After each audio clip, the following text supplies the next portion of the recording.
expecting.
Once we step onto that bridge, we'll be easy targets.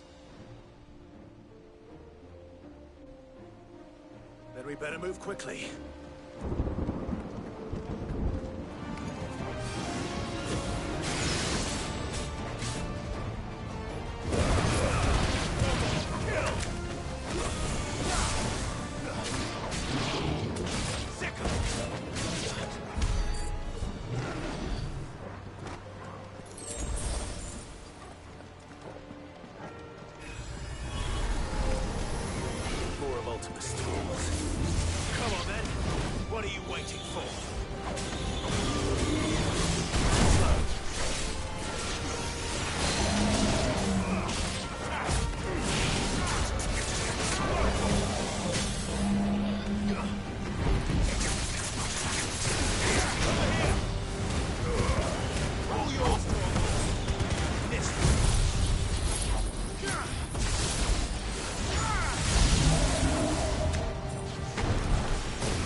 Then. I don't see any other way.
cannot allow it to spread any further.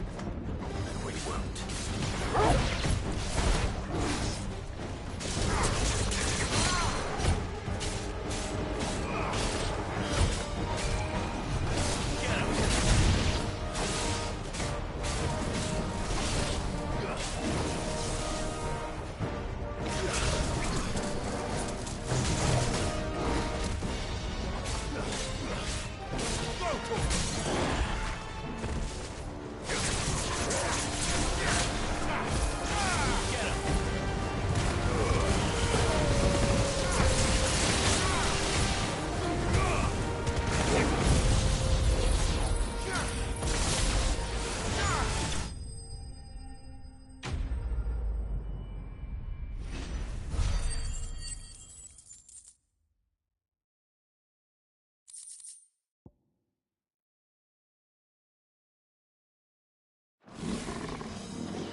Focus, Joshua. We're not done yet.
useful to you? Yes, you should. Save your strength for the mother's storm. This one.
So big. You don't want to know.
There's no end to them. The whole bloody army's here. Stand back, Joshua. I'm summoning Ifrit. Stop, Clive. You mustn't. We still have a long way to go. If you tap your strength here, you'll have none left to destroy the heart. Then you'd rather die?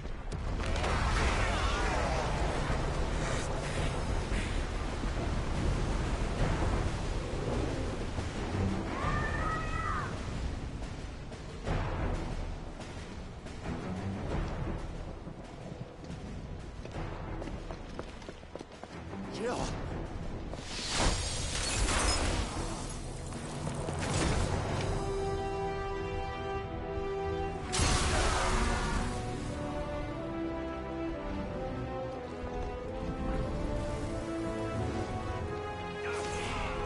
She's not alone.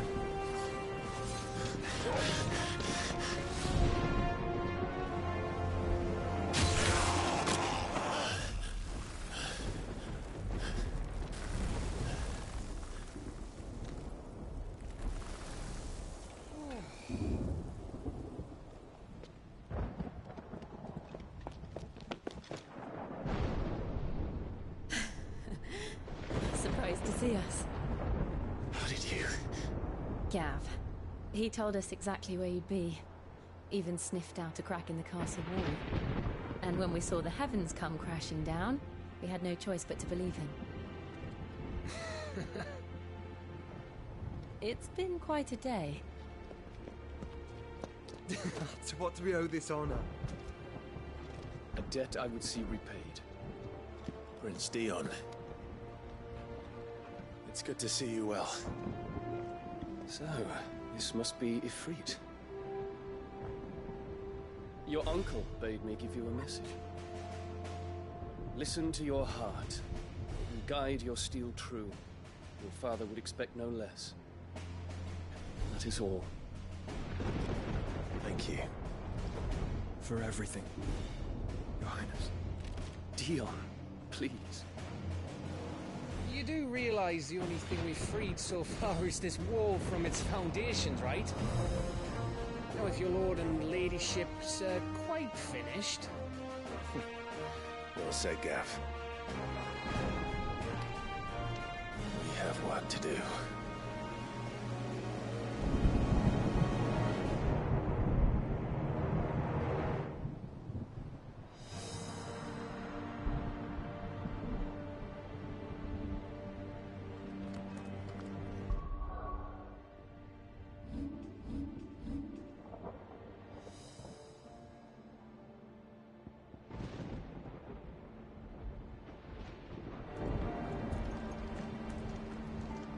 I don't suppose there's out I can say to make you change your mind.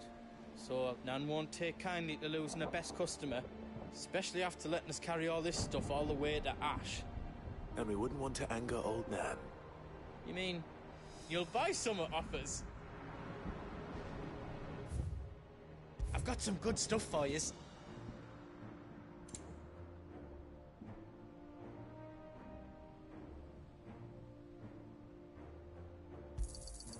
Righto, here you go.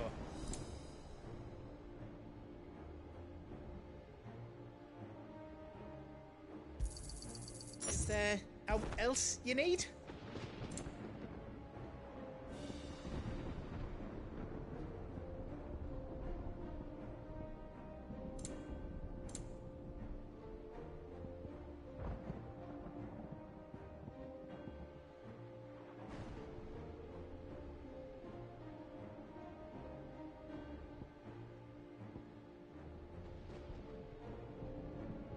You've got everything you need then?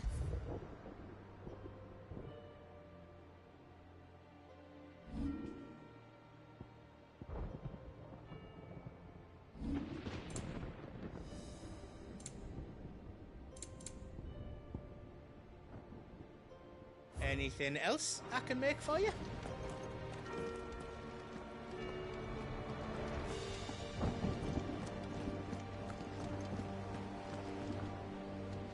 I couldn't have made it this far without you, Torgal.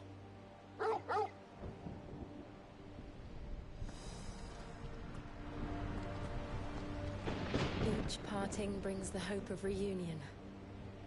I missed you, Clive. I missed you too.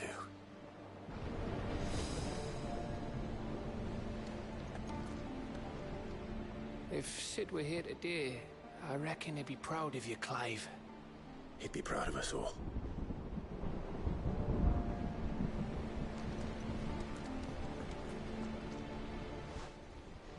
There is still much I would learn of your tale, once this day is done. Until then, all who might come between me and such knowledge shall answer to my spear. I do not envy them.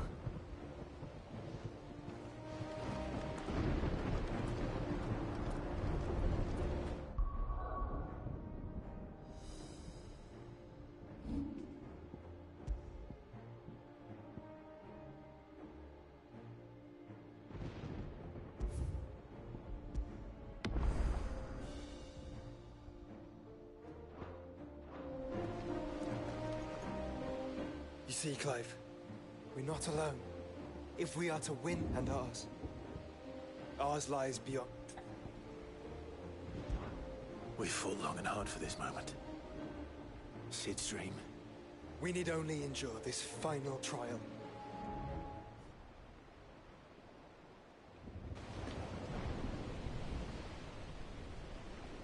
know what it is that awaits us beyond this gate. And we shall face it together. Aye.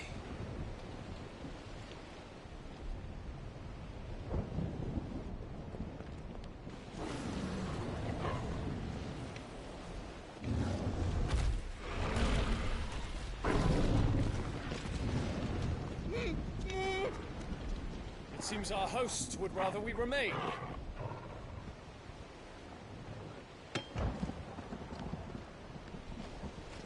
I will stay them. We will stay them. Go! Just don't keep us waiting. Thank you.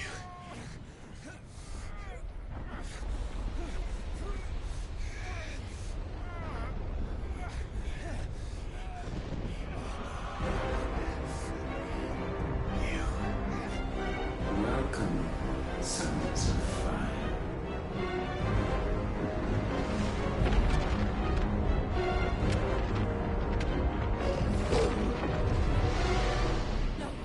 No!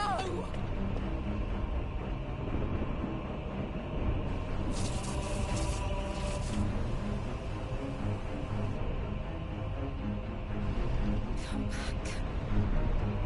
What?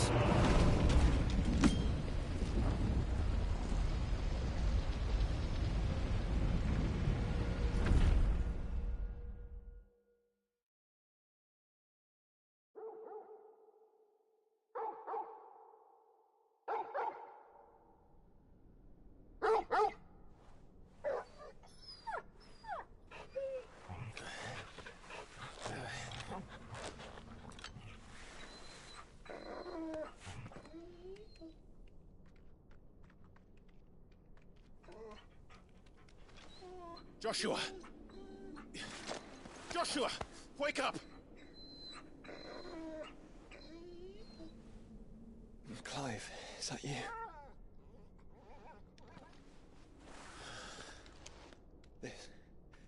This isn't stone here.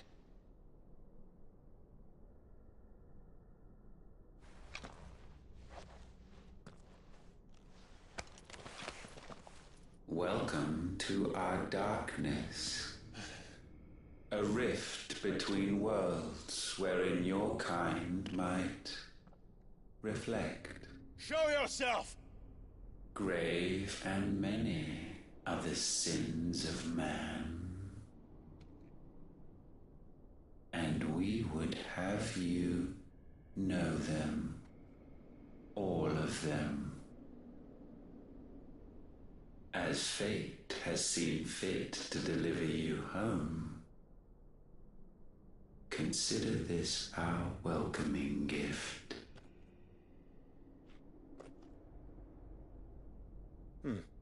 It would seem we are trapped. And the only way out is through Ultima. We find him, and we leave.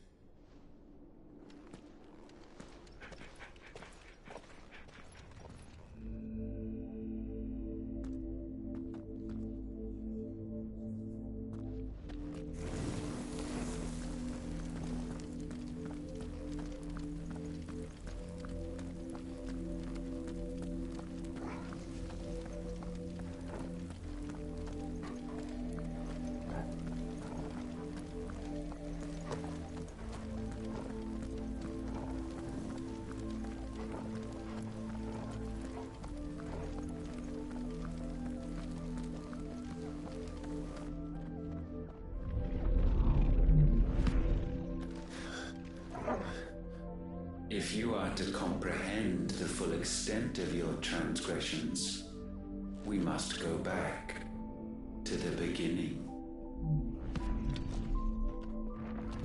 When the world was still young, we visited upon it a miracle, magic, and in its light did all life flourish.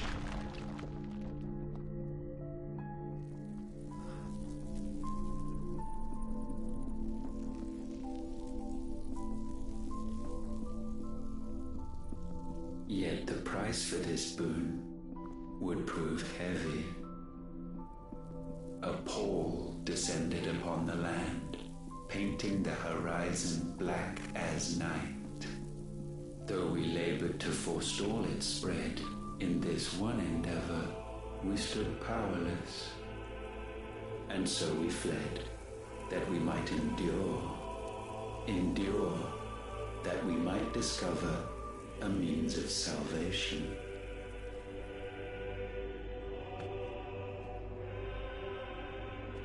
But if it was magic that caused the blight, what of the mother crystals?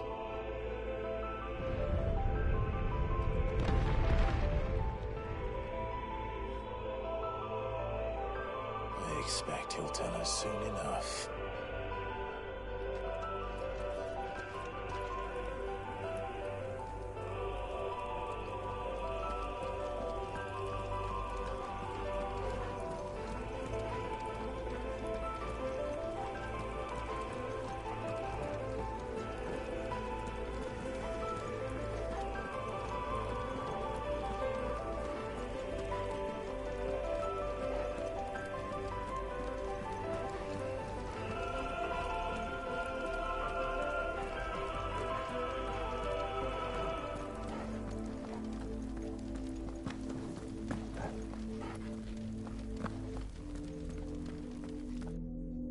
Salvation, alas, was not readily to be had.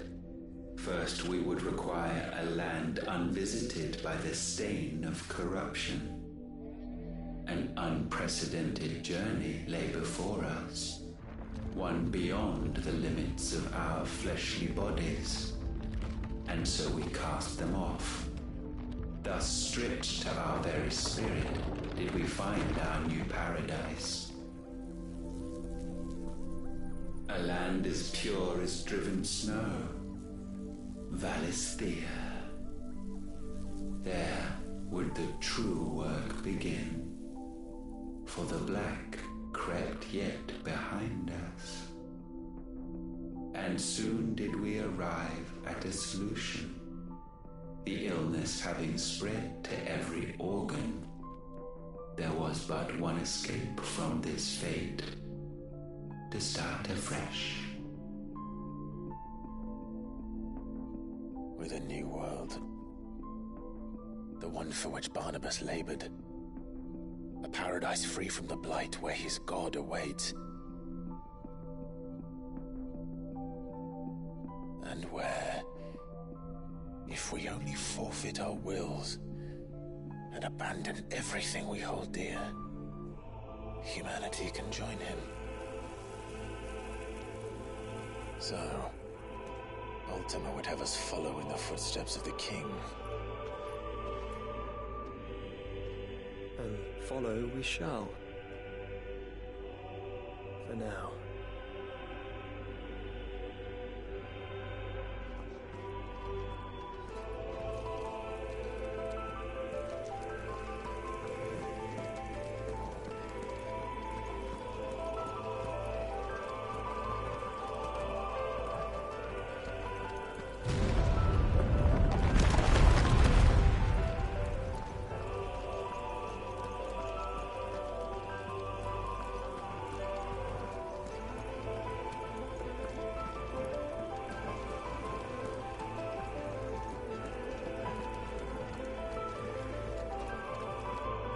To forge a new world would require not only power, but a constitution strong enough to wield it. Acquiring the first would be simple. Untouched by the blight, Valisthea was replete with ether, and we had only to place jewels in her crown to claim it. Acquiring the second, however, demanded creativity. And so I cast forth the seeds of humanity. You created us. Is that not what gods do? We sowed the seeds for you, Muthos, all that you might one day blossom. And our future thus secured, we thought to slumber, though that would prove a grave mistake. For it was as we slept that man committed his greatest sin. He awoke. Alone in a world bereft of his God's radiance, he stumbled blindly, desperate for guidance. Finding no light, he sought to kindle his own, and from that single errant impulse was his will born. Having discovered himself at last, man turned his eyes inward and found he desired evermore that which only magic might afford. So wars were waged and brothers slain for custody over that dwindling resource, and the land, she wept tears of black.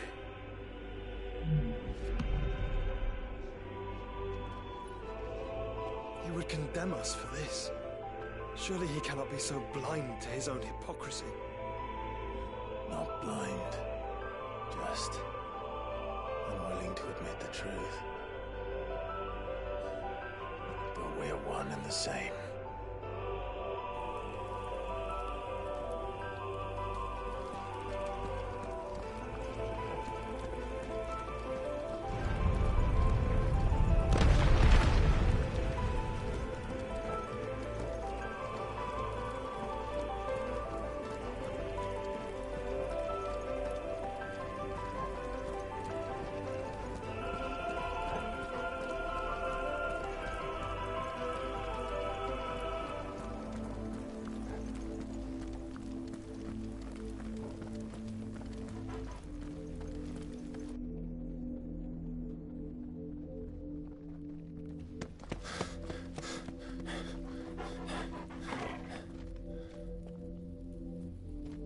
That? Ifrit, or what's left of him. Long have our ashes lain cold for want of a spark. Cast your eyes upon them and see what you must become.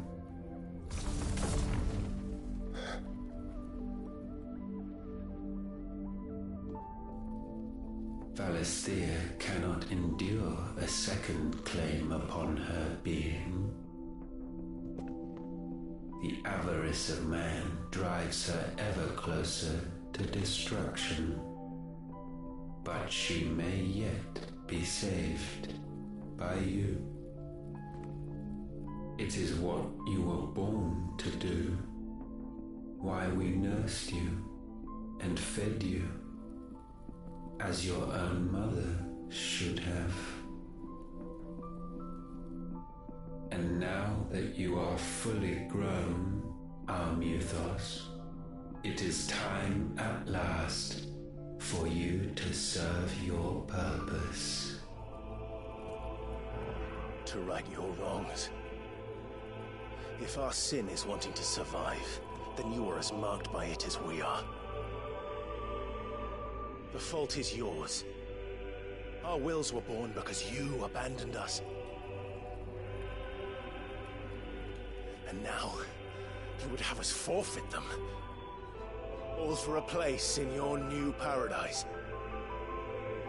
Do you imagine yourselves worthy of one? Mankind has no place in our world.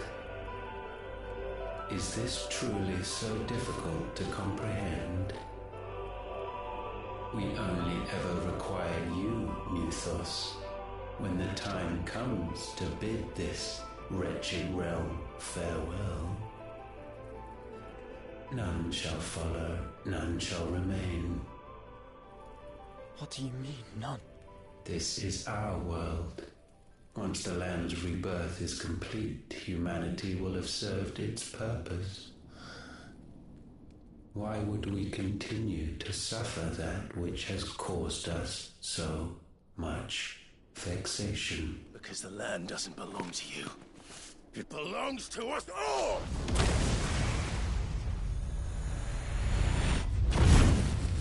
What? That is where you are mistaken. You own nothing but your precious will.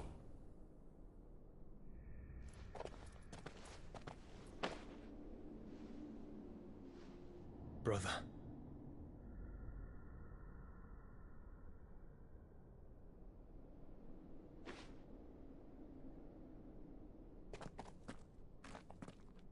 I can't do this alone. And you don't have to. I grow weary of your dissent. Now you must learn that this master will not tolerate disobedience.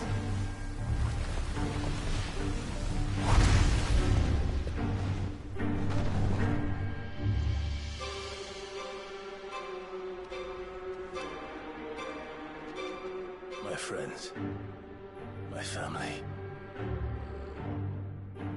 We have all suffered, all fought to survive.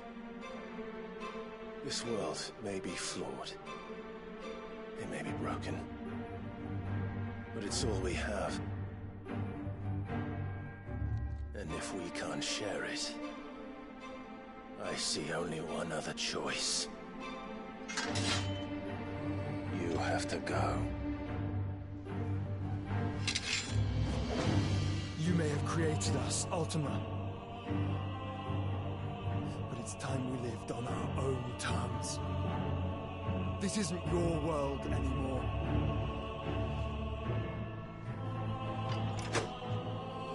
It's ours. Bow down, offenders, hearts be-stained.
Be sublimed through game standing.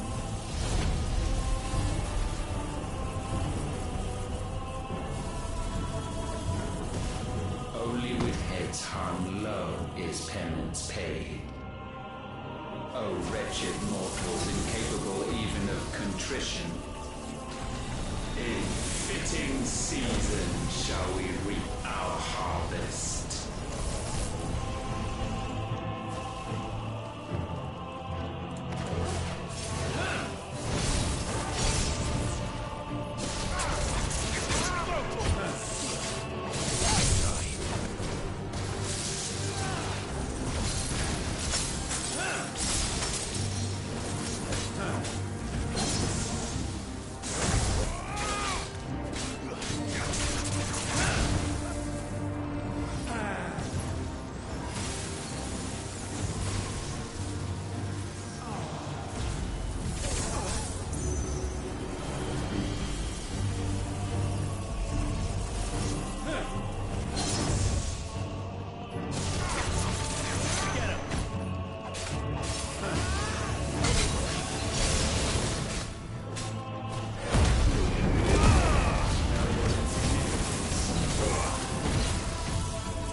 Gifted this chance, and still you would raise your hand against the Lord. What now? The darkness bends.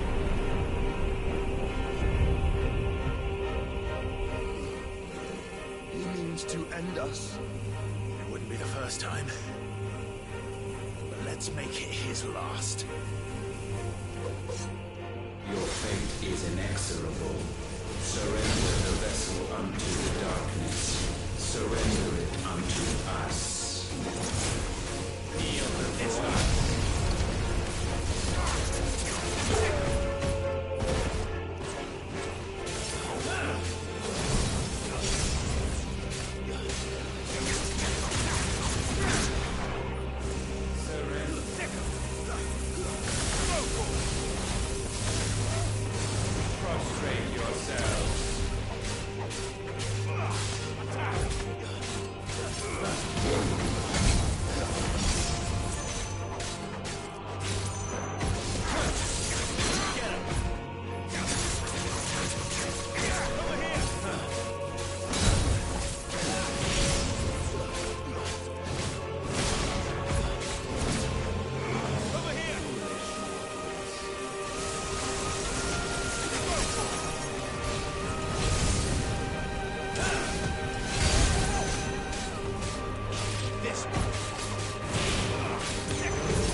countless generations have we awaited this moment.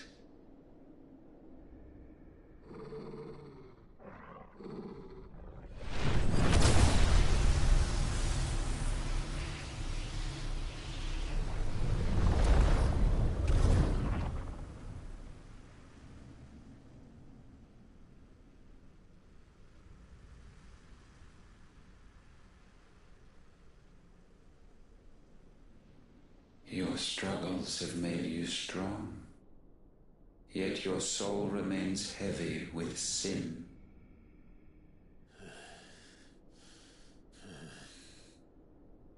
Absolution is nigh. Repent, and all shall be forgiven.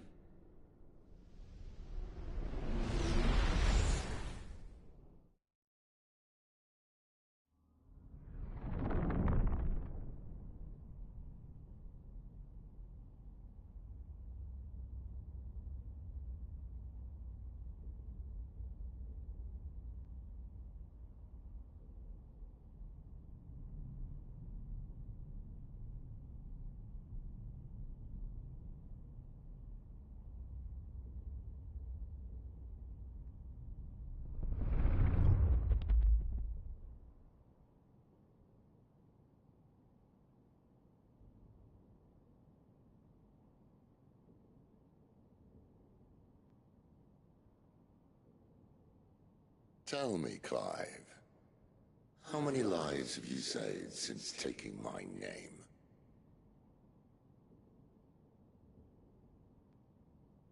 Fewer than we have ruined. Wherever we go, we leave a sea of tears in our wake. These are the wages of your will, son. What good are our choices when all they ever bring, all they will ever bring, is death? There's no atoning, Clive. No matter how hard you try. So why not leave it all behind?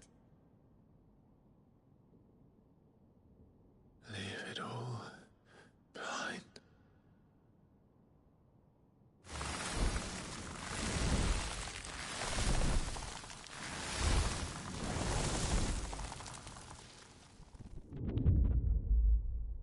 Clive!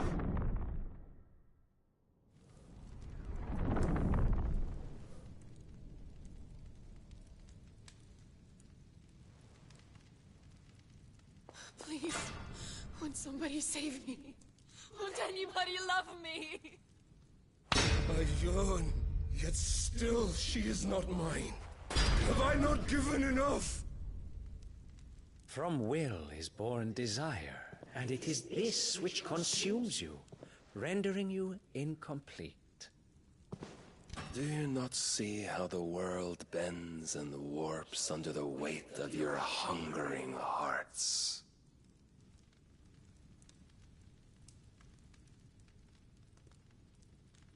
What if it could all just go away?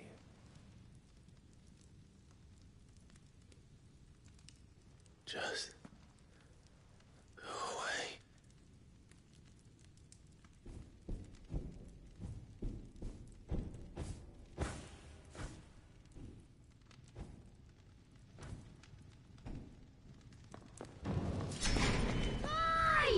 Clive!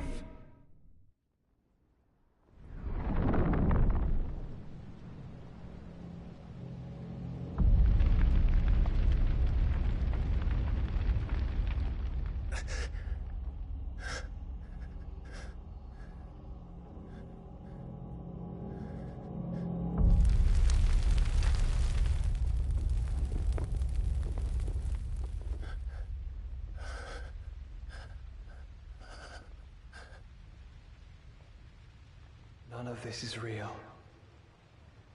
Wake up.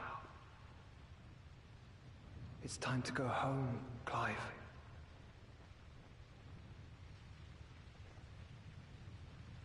Clive. That's right. You're my brother. Brother.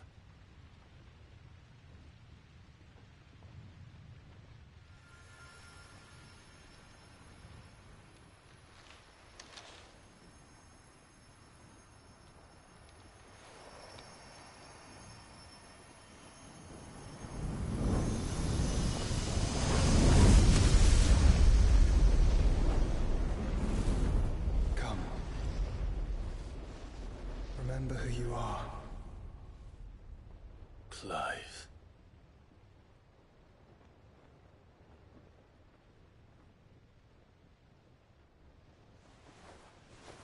Once more, lest you forget.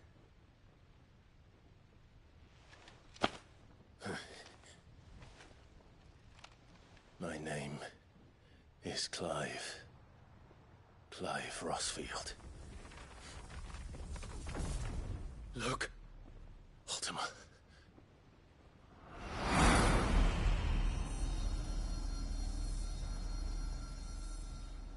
Even here, the light of the vessel's will cannot be quenched. And the Phoenix, his trespass should not have been possible.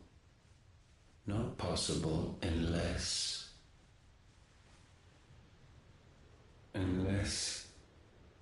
he has been with Mythos all along. The mark of the Phoenix, emblazoned upon his heart, made manifest by the power of will alone. The power of creation. Can it be? Are their wills truly so potent? Are you still talking?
Damn it, Clive. Wake up.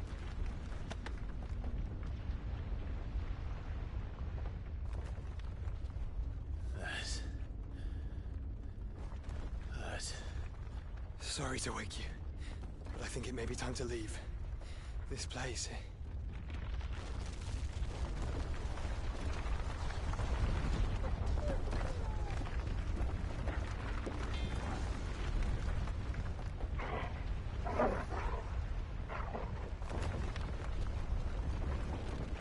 Once again does my creation stray from the path laid before it.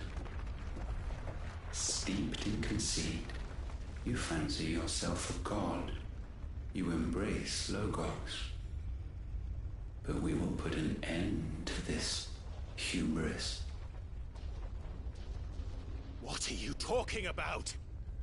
In the halls of origin does our true power quicken.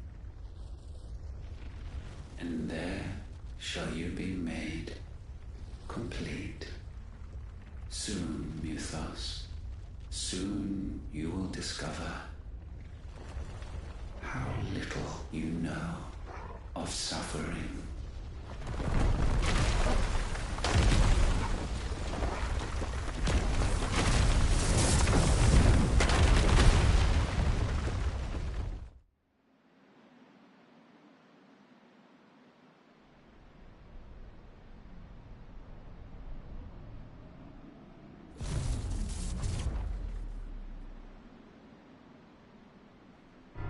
And so the crystals are no more. Yet in their silence, a new song rings. Its chorus building, a crescendo as it enters its final movement, stirring those long aslumber to waking. And back to their origin.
Bloody crystal's cracked.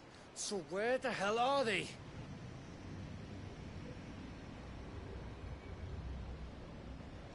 Oh, fuck me.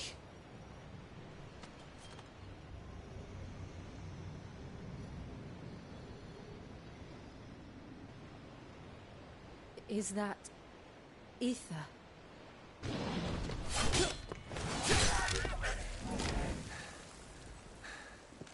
What in good Grieger's name is going on?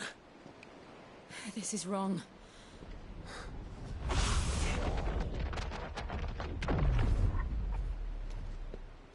Are we back? Clive! Joshua! Jill!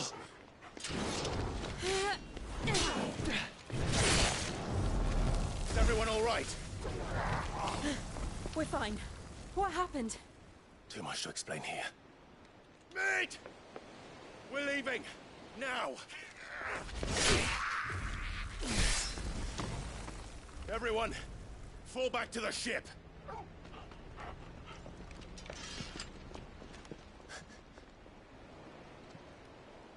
I will be with you anon. Thank you.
I need to tell everyone what happened at Drake's Spine.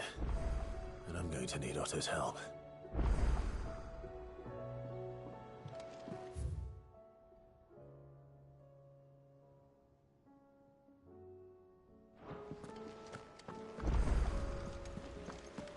There's something about it. I feel like it's...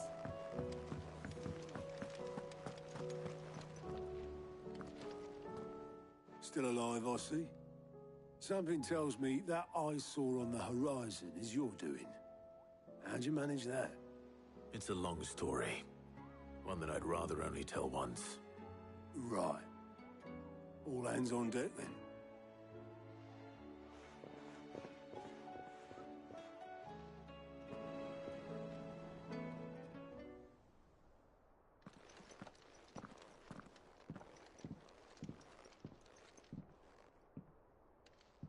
Is this everyone?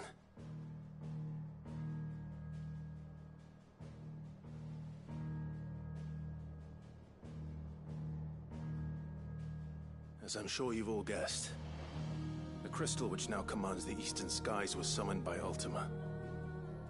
He called it Origin. Though the significance of that name is as yet unclear. What does it matter what it's called? Its emergence tore Twinside asunder, and wiped my homeland from the map.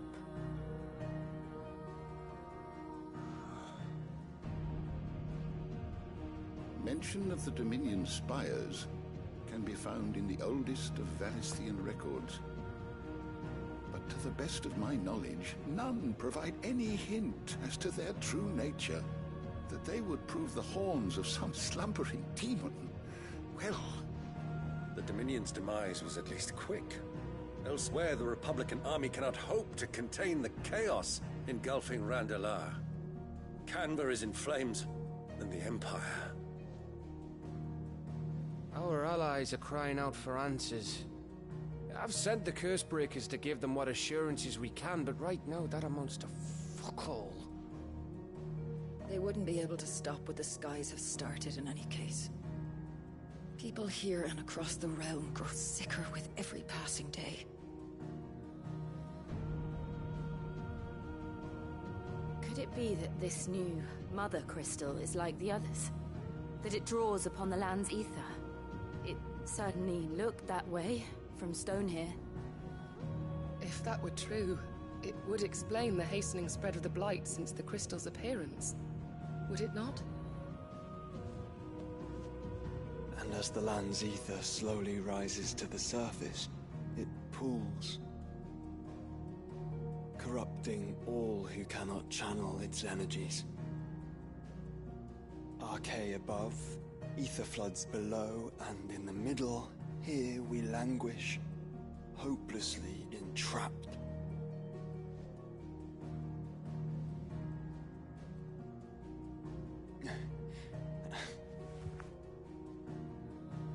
It's all right.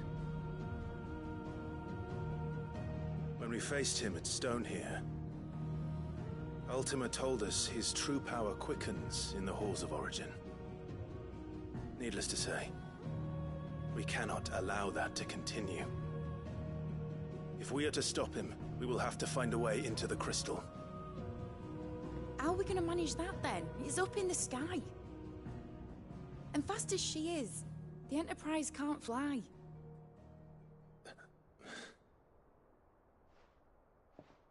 It's a lot to take in, and I reckon we'd all benefit from some time to clear our heads. The answer will come to us. Don't you worry. Ain't that right, Clive? Right. That's right. Well, go on then. Bugger off.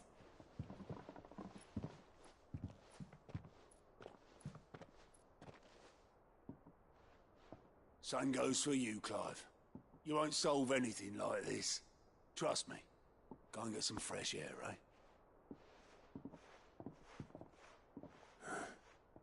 Thank you.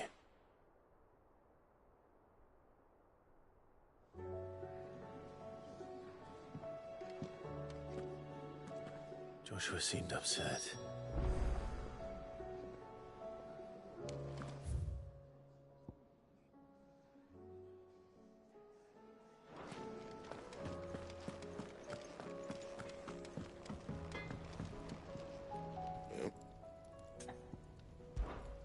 What's that for you, dear?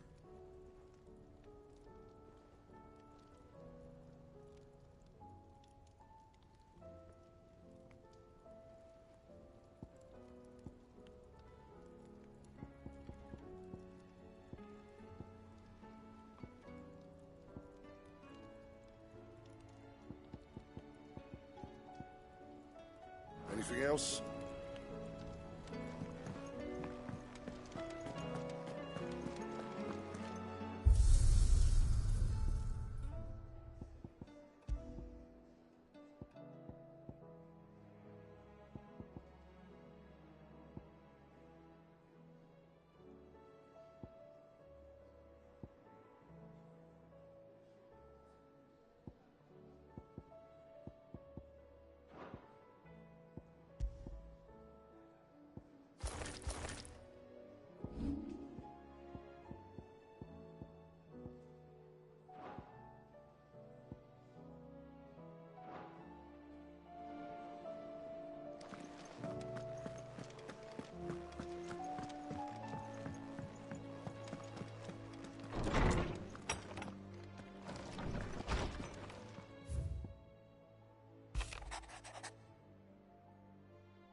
If this origin is a mother crystal, it must be destroyed like all the rest.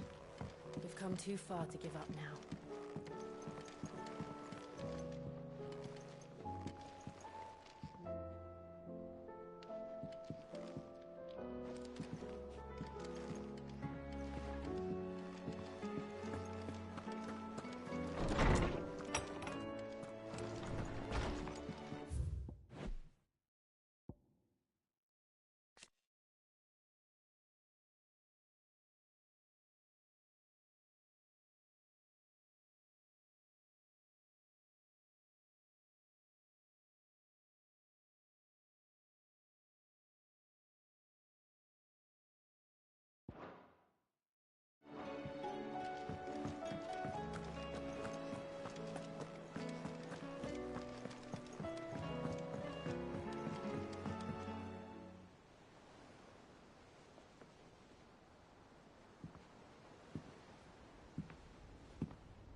Ultima may have created us, but he doesn't make us who we are. Only we can do that. And if he would have us fight for our survival, so be it. It's what we've been doing all along. Much like Ultima himself, it would seem. His new world being naught but a means to survive. And so, we must contend to decide which of us shall inherit the land. Should Ultima prevail, it will mean death for us all. Of that, we can be certain. But even should he fail, what world awaits us? A withered, godless place, where our newfound freedom will most like prove a chain in itself. Well, that may be. But a chain can always be broken.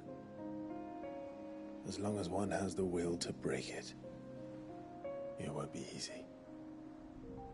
It may take generations. Centuries of suffering. And that is, if everyone plays their part. But it will happen. And when it does, it will be on our terms. That is the world that awaits us. Indeed. And what better world could one wish for?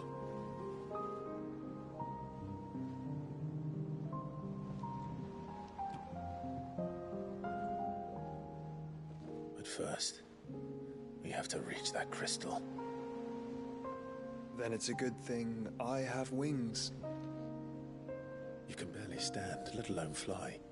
And only the Founder knows what horrors await in those skies. Are you certain about this? Am I certain? I am the Phoenix. I will do what I must. This is our fight. Remember?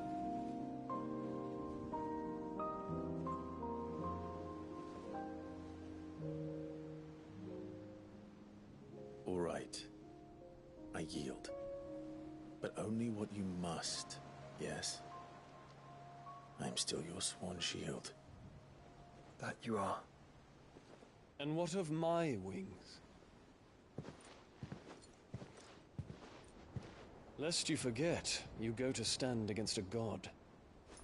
I would not have you succumb to fatigue before the fight begins. Ifrit, your brother mentioned that some few of the dominants who had lost their power to you were still able to prime. Is that true? It is. But their icons no longer submitted to their will.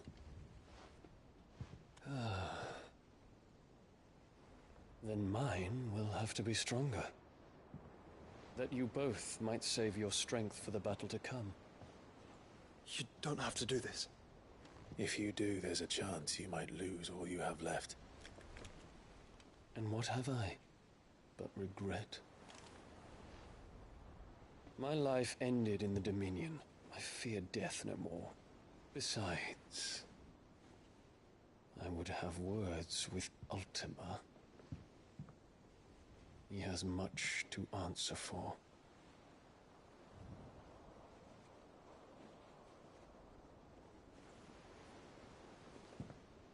We are in your debt, Dion.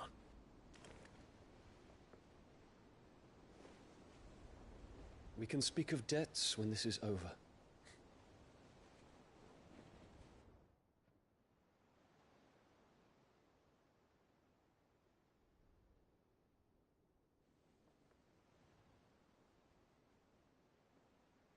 He speaks like a man who knows he's not coming back.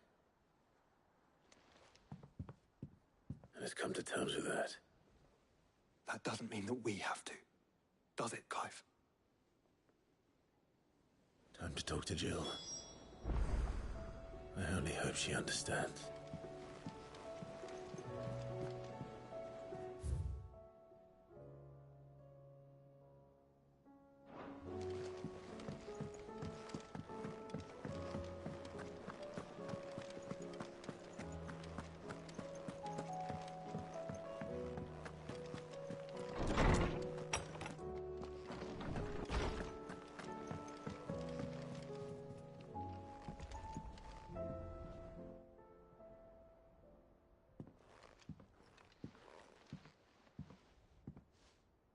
Come to wish on a star. That might not be such a bad idea. This is it, Jill. You know what I have to do. Why I have to do it. There's no turning back now. This is where our journey was leading us. Where it will end, for better or worse. I could pray to Metia for you. But you'll be all right, won't you, Clive? You always are. I did promise we'd watch the moon together. I'll be waiting.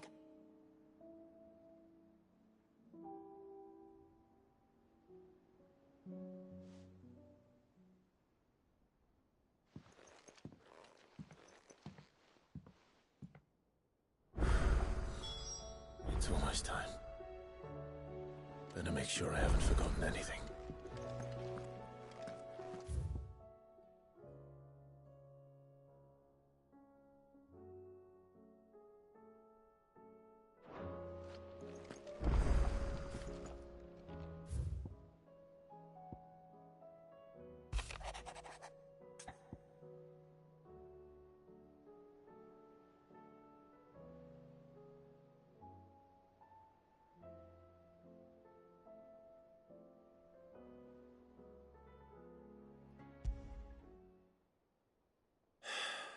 What is it this time, Torgal?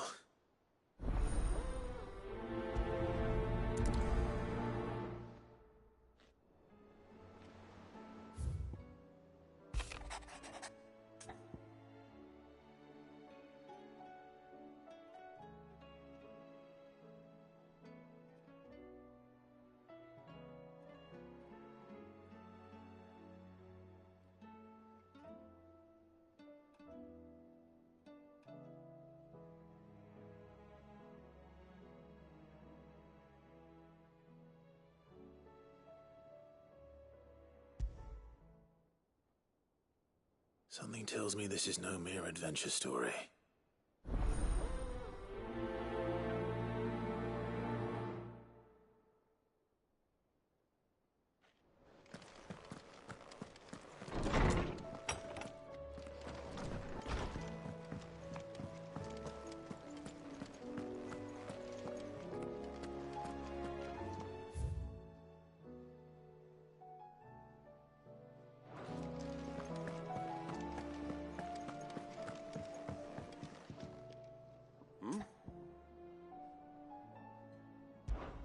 Clive, my boy!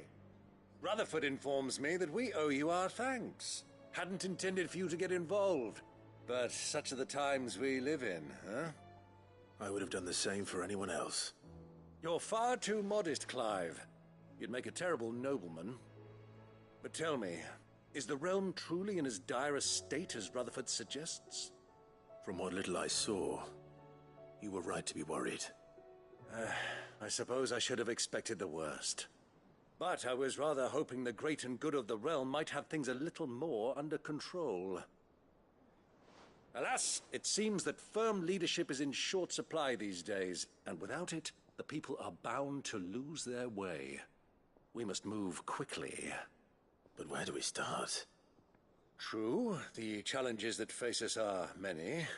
But in my estimation, there are two key areas to be addressed before any other. The realm's armies and her larders. As you've seen firsthand, it's every man and woman for themselves out there.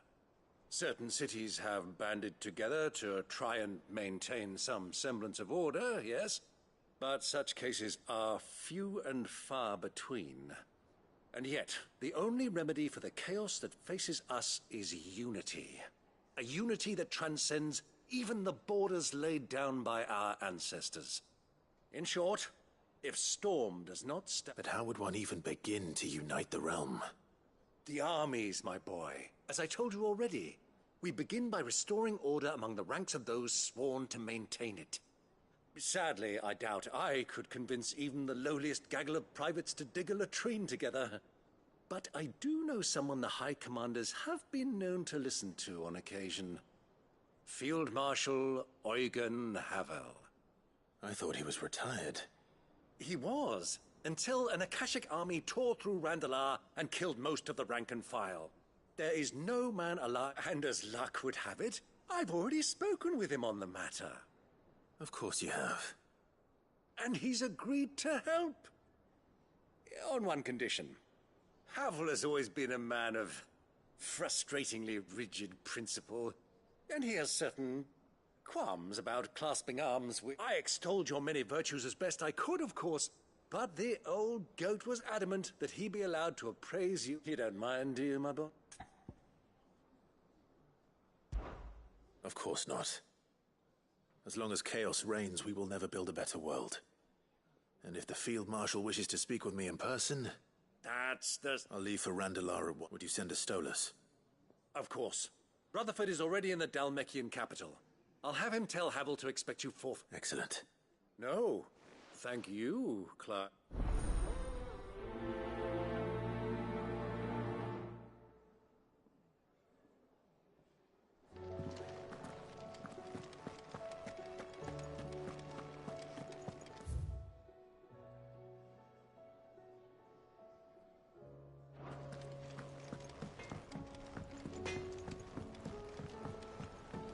Say what you will.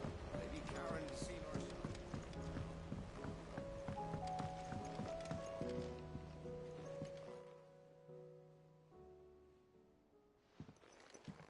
Pining for something, boy. What is it? What do you see out there?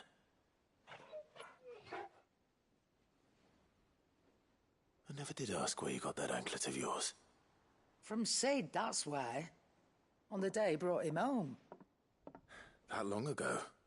And you're only thinking to ask this now?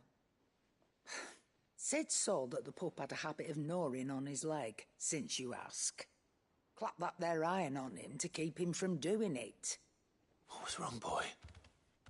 I'll take like as not. Must have been hard on the poor whelp losing his loving masters at such a young age. Doubly hard in being a frost wolf, torn away from his icons and all. Sid would always tell him, "You want my iron gone, you find what it is you're looking for." I reckon what he was looking for was you. I'm sorry, Torgal. Sorry for making you wait so long. Let's get that thing off you.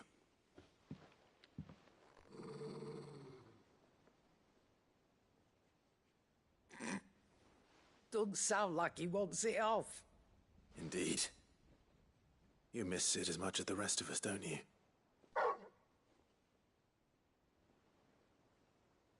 You want me to go with you somewhere?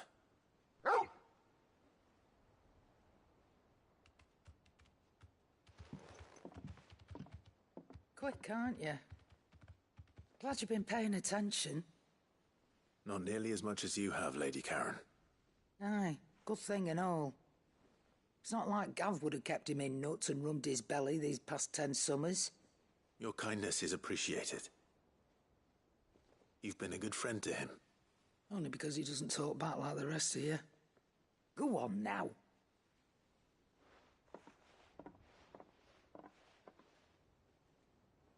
Where to then, Torgal?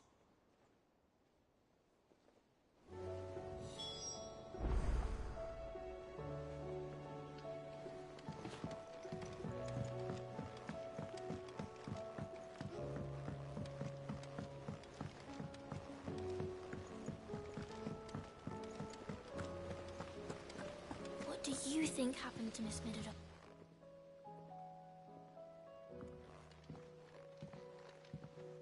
Sid, you have to help us. With what? You didn't take apart another of Mid's contraptions, did you? No. Well, yes. But that's not what we want to talk to you about. It's Miss Middledon. She's been acting very strange. She's... When she is, she acts like we aren't even there. in the clouds. That's what I said. Well, she does have a lot on her mind. When did you last... Not long ago. Then it's probably just about the Enterprise. It did take quite a battering on the way... You didn't break it, did you, Sid? Don't listen to her. Even if you did break the Enterprise... But who's gonna put Miss Middledore back together? She seems... Why don't I go and see if I can cheer her up? You do that? She's in her dungeon. Don't scare him. It's not a real dungeon. Thanks for the warning.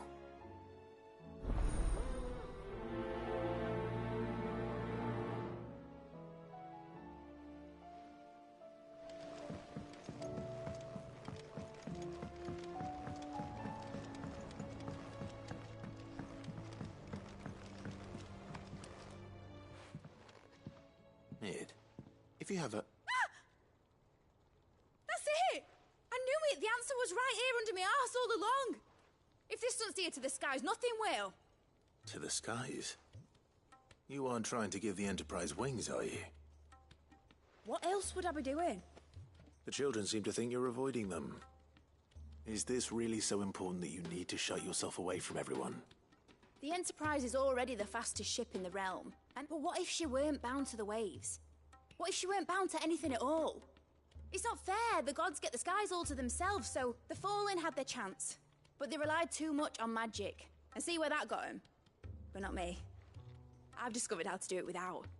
Well, almost. First I need to make a prototype. And is that a one-woman job? Are you volunteering? I'll have you know the Enterprise is my baby. But if a godfather's offering to lend a hand, I'd be happy to take it. First, I'll need oil, and not just some old drippings from Miss Molly's spits in the Tub and Crown. Refined stuff, like they make in Ordill. Then I'll need some bone, or shell. Light, strong, preferably no longer attached to the beast it belongs to. If it's beast bones you're after, I'm sure the curse breakers will know. No, they'll know where you might find some. You're the one who offered to help, remember? I should speak with one of the curse breakers before I set off for Old Hill. See if I can't find this bone while I'm there as well. Has Middledore mentioned a new project yet? Not exactly. She seems preoccupied.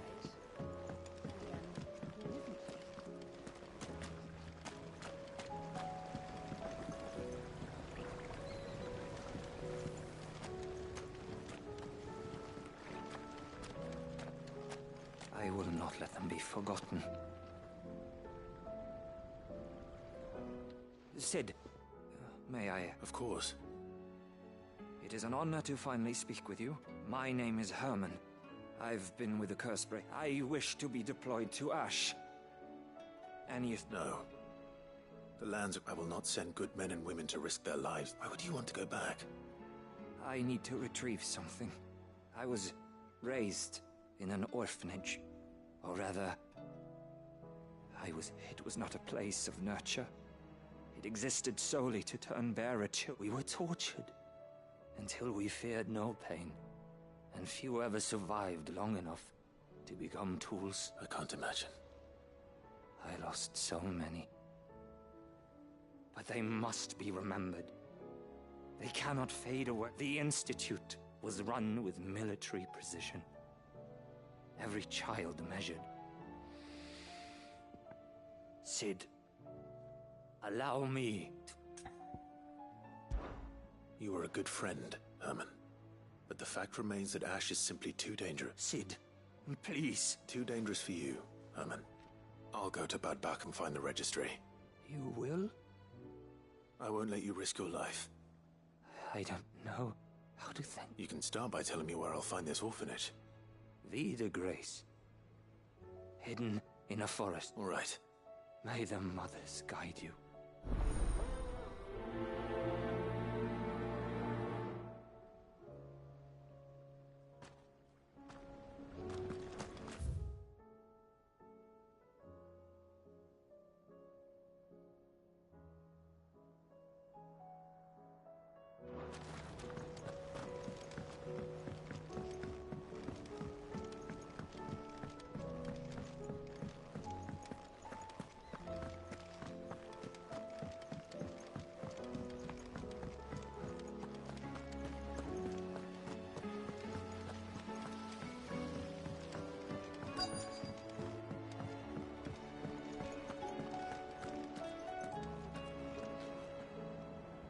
All right, Sid. Come to buy us around, have you? Only if you earn it. Mid needs a piece of light but durable bone for her next project. You've encountered your share of beasts on your travels across the realm. Any ideas? Most bones are the same.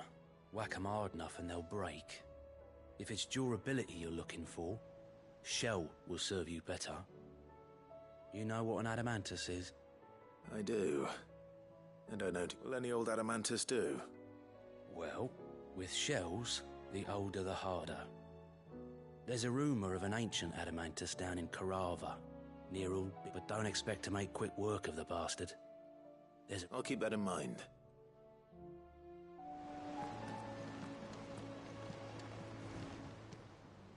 How may I help you today, Clive? Best of luck out there, Sid. Fancy a look at the list, do you? Anything catch your eye?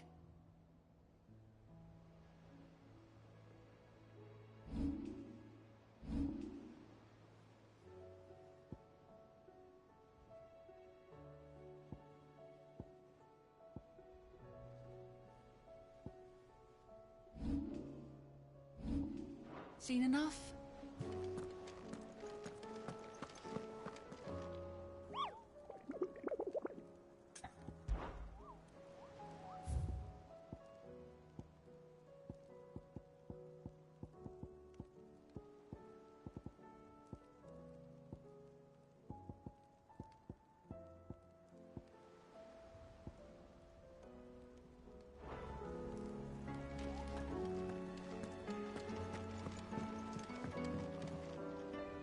Vivian, I read your note, and I'd be happy to help you find the book you're looking for. Thank you, Clive. But tracking it down will not be easy. Are you sure? Please. You have always granted it's only right that I return the favor. Or at least... You are too kind. Alas, What I ask of you is... I spoke with Harpocrates to see if he had any inkling as to where another copy might be found, but... But perhaps it is better... If you say so.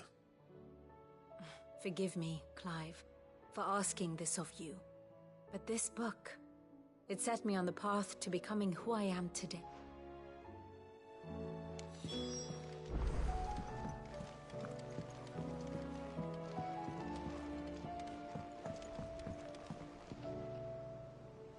Sid, I was wondering if you... It depends what we're... A bearer, but recently freed from his bonds, is keen to join. As you know, the work we do is not easy, which is why we test every volunteer's suitability.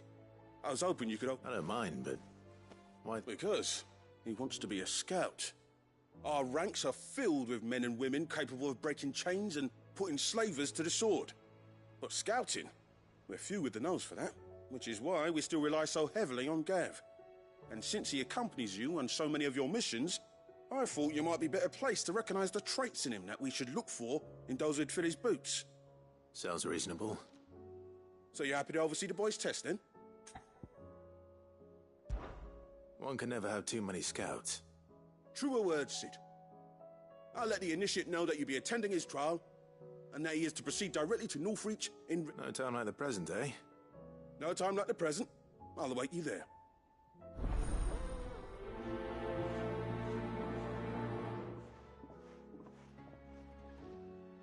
Northreach.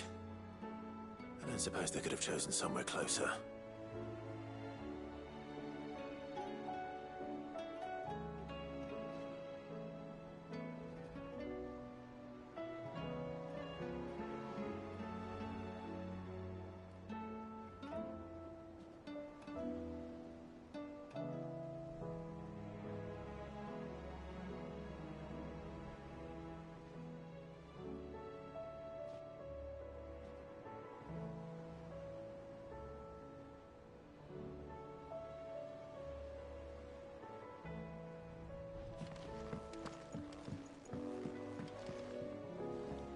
Sid, do you have a moment?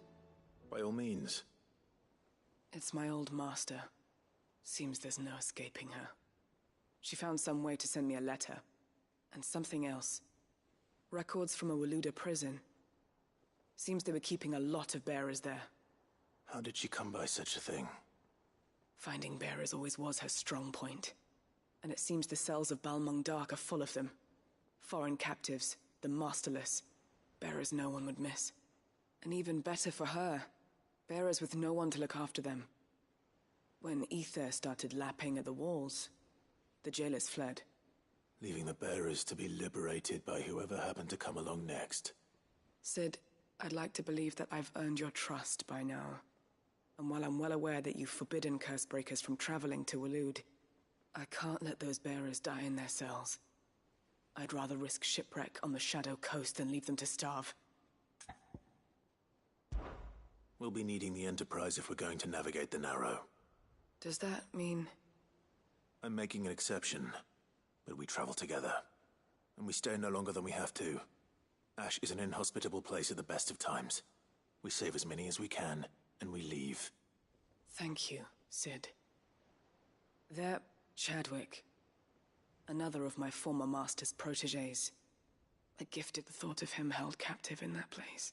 He must be very important to you. He was. Then we find him. The entrance to the prison lies in the shadow of Ravenwit walls. We should head there as quickly as we can. I only... As do I, Doc.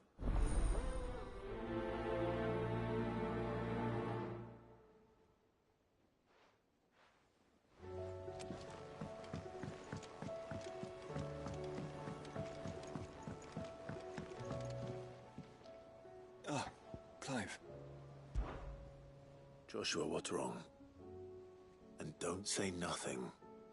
It's... not nothing. I've received word from Cyril. The Undying have found Father's will.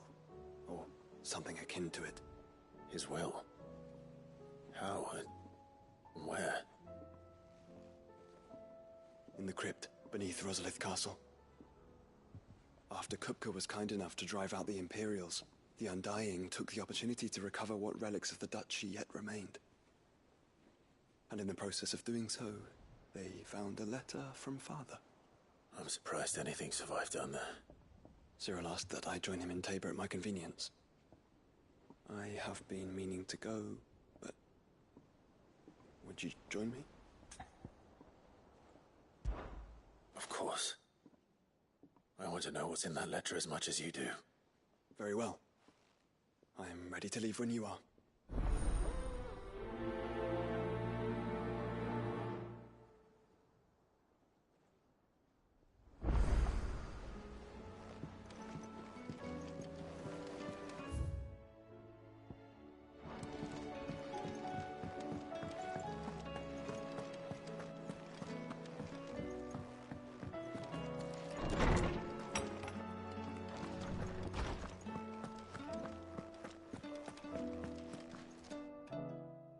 Clive, my boy. What a pleasure it is to see you. Harpocrates.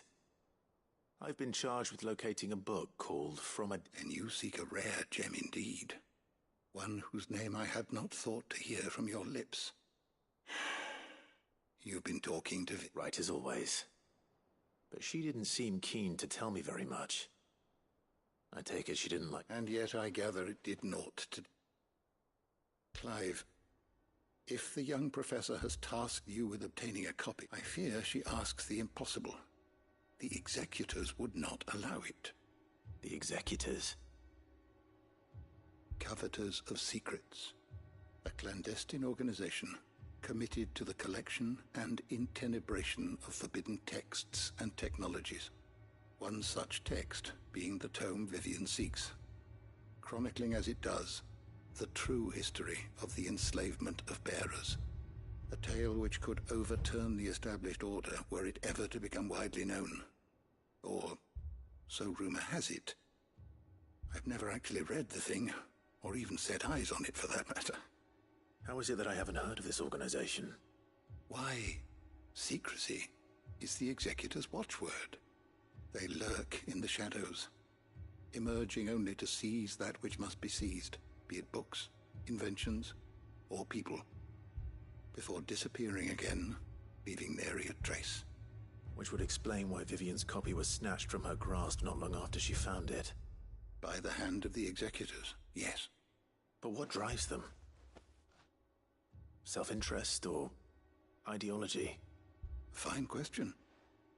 Sadly, all that is known of the executors can be recounted in a single breath. You may just as soon ask me of their origins, numbers, or the identities of their leaders. Any answer I give would be pure speculation. Then my hunt was doomed from the first. What was Vivian expecting? That I'd pluck it from thin air? Not from thin air, no. From ash. Rumors of the executors are rife among the scholars of Storm, but rather less so across the strait. I have a friend. Well, I had a friend in the village of Garnick, a collector of rare Alas, I have heard naught from him since the skies fell dark, but though he did not mention it by name, it is possible that a surviving copy of From a Distance yet rests upon one of his many. If you were, by some chance, able to save even a single book from the... Very well. When I next find myself in Waloed, I'll be sure to pay Garnick a visit.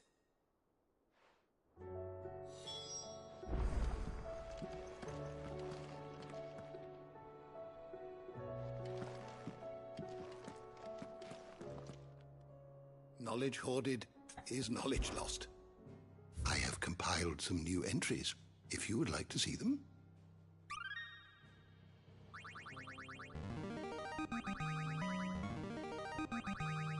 There is a rather fascinating excerpt I've been meaning to show you.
You wish to study the tomes?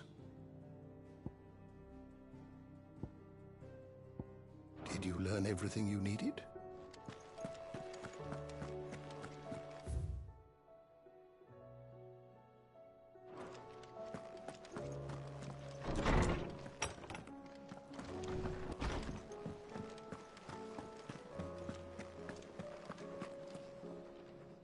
All right, Torgal. Where are you taking me?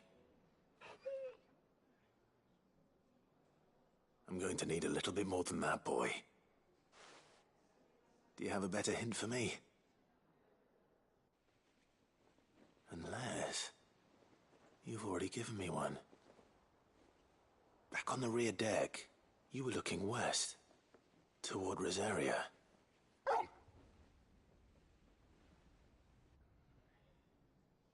Why don't we try the rookery?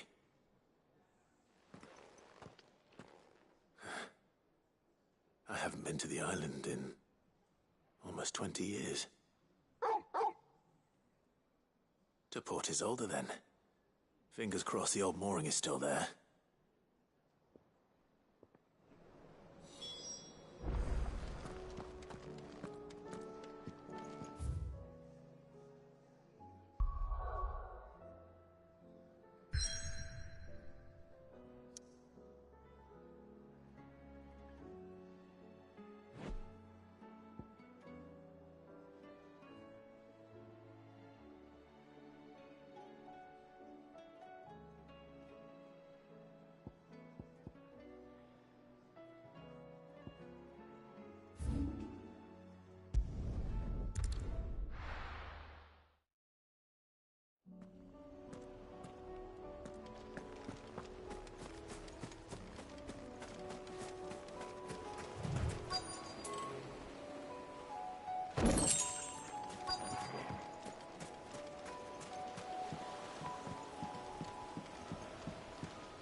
It's still here.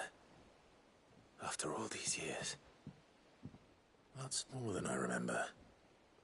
And you're a lot bigger. You might have to swim, boy.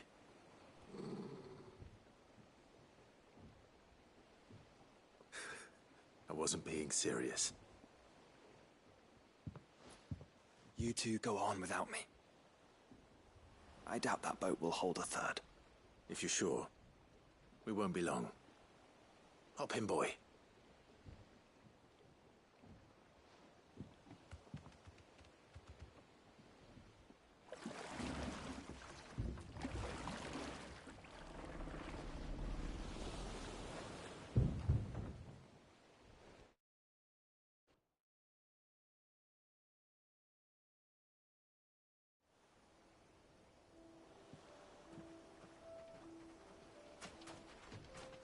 This place hasn't changed at all. The rookery's right through those trees. Come on.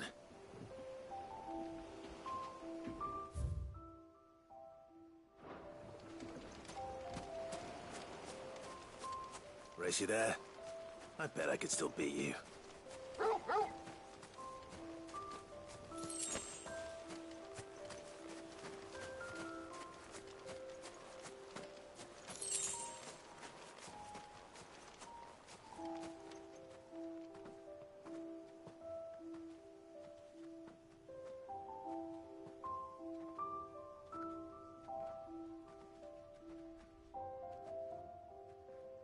Here we are.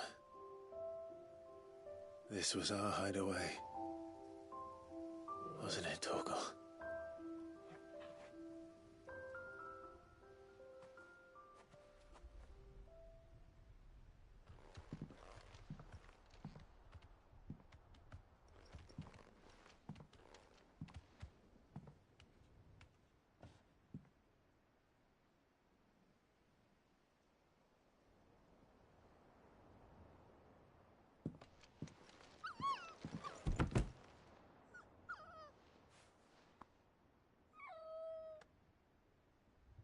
Coming here helped me to forget who I was.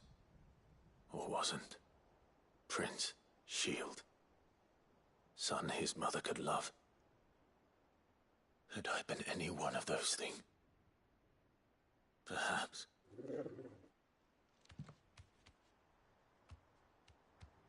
What is it, boy?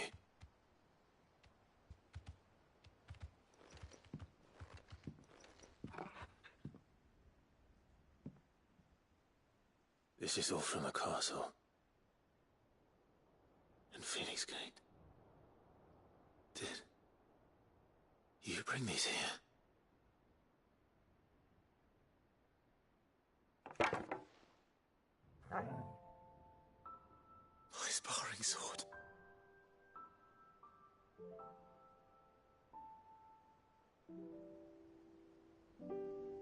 Well. You never stopped looking for me, did you, boy?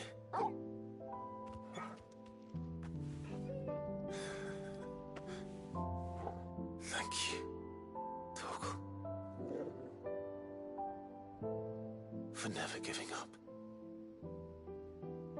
for never forgetting.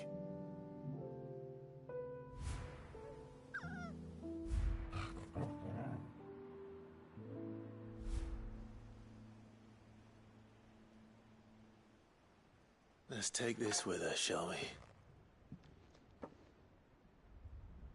So I don't forget either.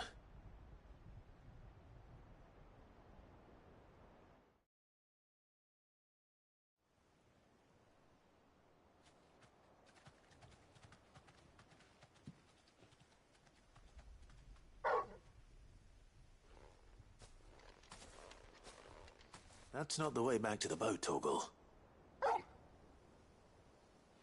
All right. I'm coming.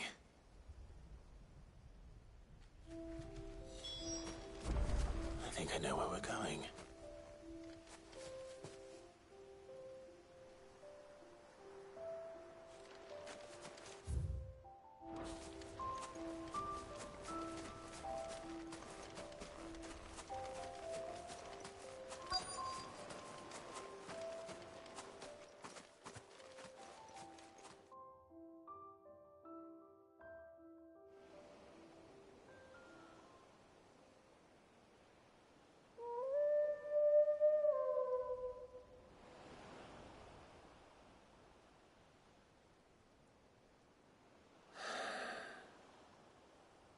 People always talk about the importance of putting the past behind you. But without it, we wouldn't be who we are today. And we certainly couldn't steer our way to a better tomorrow. Come on, Torgal. Let's go home.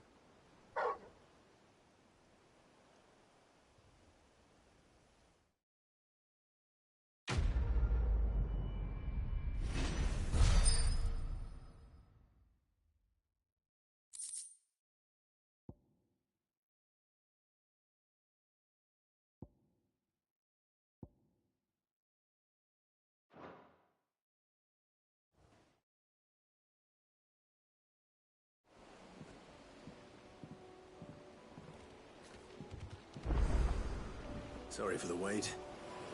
We're ready.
It's well.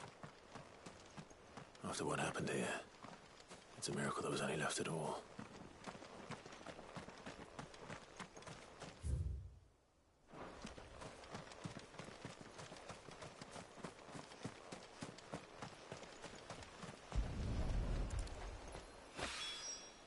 This should be enough.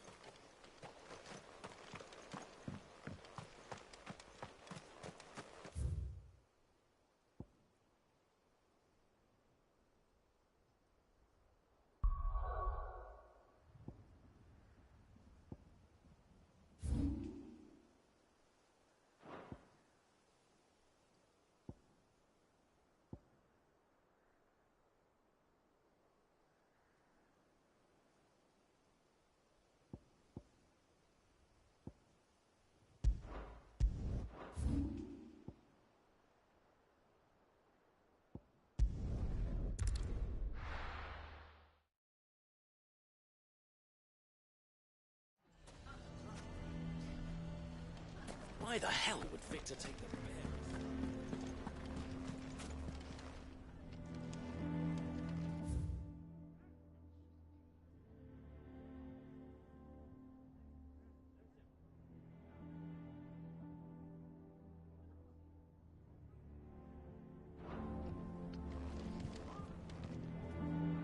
Here to help me pack? Thanks, but I'll be traveling light. I'm almost finished already, in fact. You're really going to go through with this, then? I am. But before I go, there is one small issue I'd like your assistance with. Well, two, in fact. If it's within my power to help you, I will.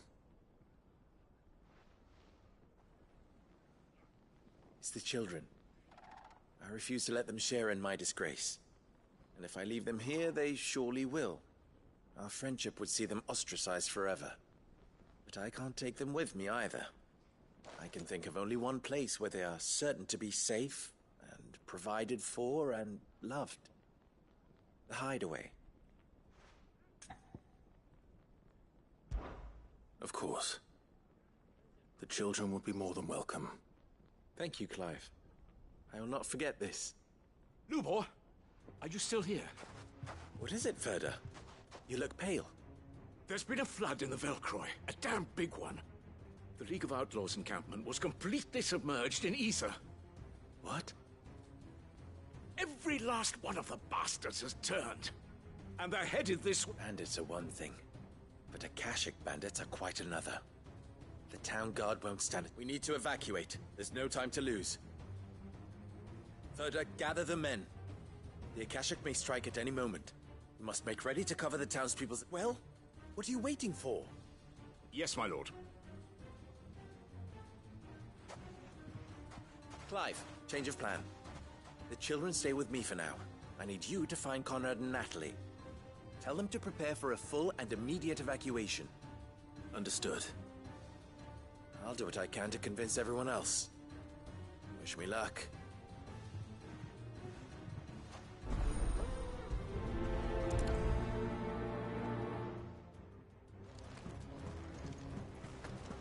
What's an account? You have to listen to me.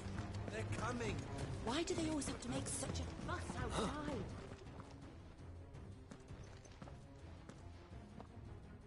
Ah, it's you. What do you want, Lord Underhill?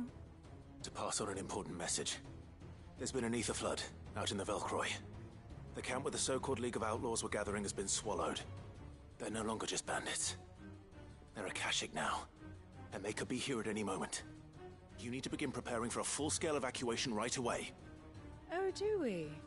And who was it who gave you this Lubor, perhaps? The man spreading the same poison. You may believe his lies, my lord. But why would he lie about something like this? Some twisted attempt at revenge. If he had not been unmasked, he may well have been elected our leader. A great honor for one of his kind. One he might well feel aggrieved at. Lord Underhill, forgive me, but it has become all too evident where your Lubor cannot be trusted, and... You may not trust me. But for the sake of your people, if there is any chance that this is true... There isn't. You can be certain of that. Now be off with you. You're making a mistake. Come, Clive. If our words will not move them, then we must find another way to help save the town. You're right.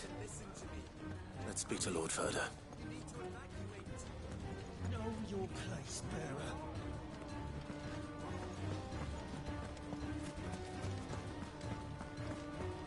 I think we better... What's Lubor raving about now?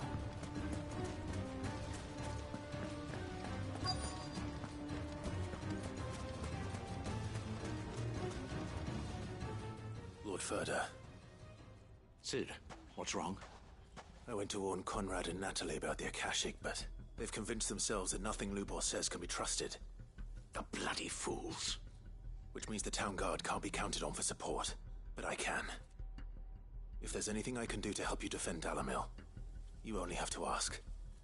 I appreciate it. Sid! Further! I've been looking for you everywhere. Victor? I thought you'd left.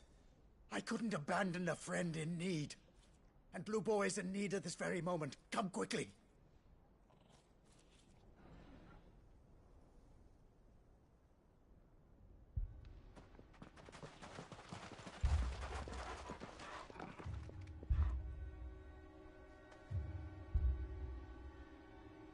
You have to believe me! The Akashic are coming!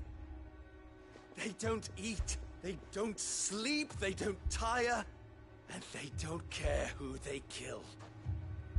They're unlike anything that's come before. There will be no parley, no mercy granted! We may have saved the town once, but this is different. I do not ask that you forgive me, but please believe me. If you do not run, you will die. You will all fucking die!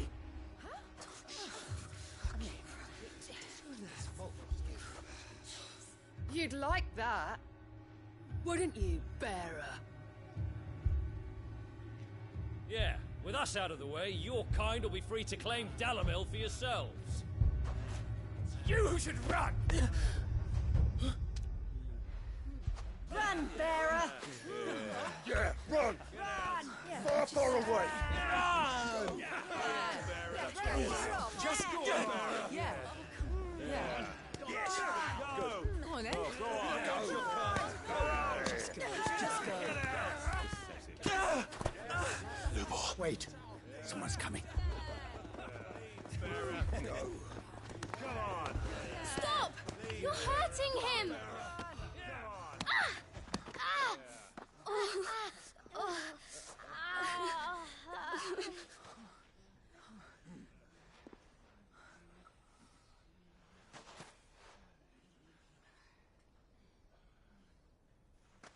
What did Lubor ever do to you? He solves all your stupid problems, and he keeps all of you safe. You know there's nothing he wouldn't do for this town. Who was it who made that cleaver you use every day, Conrad? And what about your counting table, Natalie? Who fixed that? Whose men make sure the streets are clean so all your boots don't get dirty? Who spends all day, every day making sure things run smoothly round here? And none of you ever say thank you. Ever. But did Lubor ever complain? Well, Does he ever stop smiling? He keeps this whole place going! And you act like it doesn't even exist!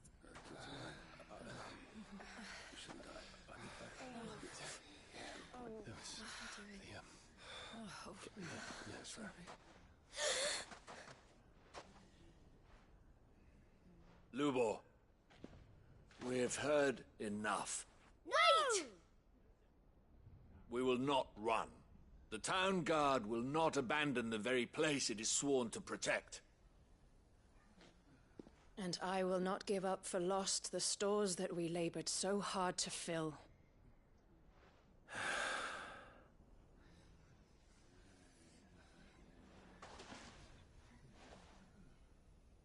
So tell us, how do you propose we deal with these Akashic of yours?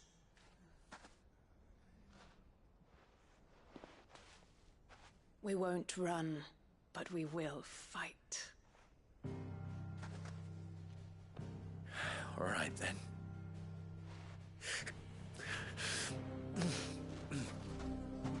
Fine.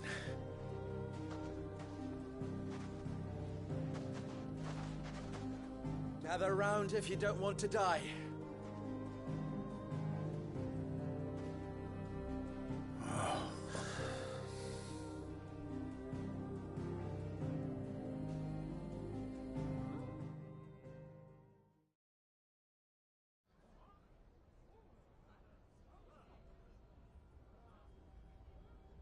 Allow me to explain the situation. The ether flood occurred near the village of Cheratina, deep in the Velcroy. The place had been abandoned for years, until the League of Outlaws decided to make it their base of operations. Now they're all turned, and if the scouts' reports are correct, heading in this direction. They are mindless monsters, driven only by hate, and with the bandits we at least knew how and where they were likely to attack. When these creatures come, Dalamil will have the bitterest fight it has ever... The town guard will muster at the north gate. The rest of us will take the south. Both forces will provide men to serve as scouts and messengers, ready to spread word of the size and as soon as it has been, we will converge on its position and see that it is Conrad, can I count on the support of the... Always. I leave the selection and coordination of the messengers in your hands, Victor. And the command of our men in yours, Ferda. Consider it done. As you wish. Natalie, I would ask that you and your people have the townsfolk barricade themselves and tell the merchants not to waste time securing anything beside the essentials. As long as we survive, it doesn't matter what trinkets we might lose. Our riches can be regained. And if anyone doubts that, let it... Very well. I shall tell them. Where do I fit into this plan? Where else but the most perilous place of all?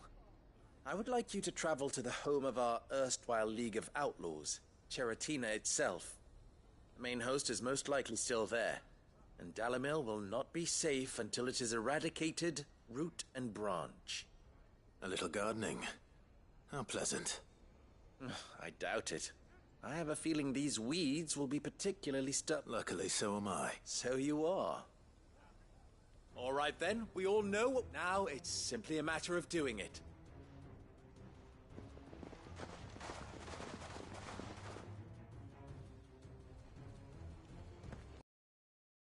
Looks like everyone's ready. I'd better not keep them waiting.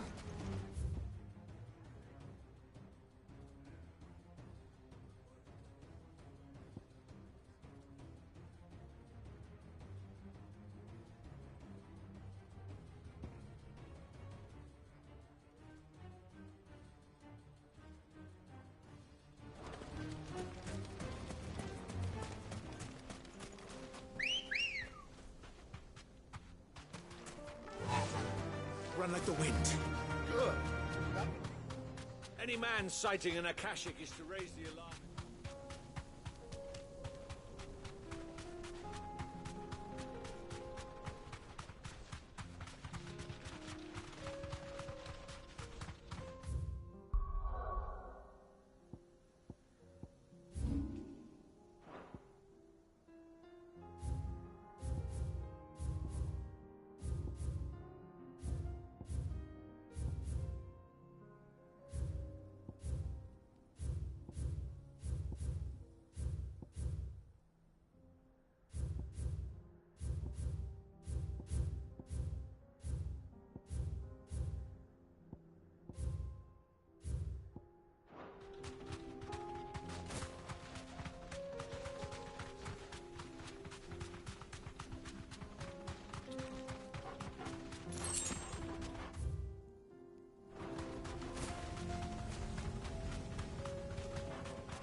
There it is.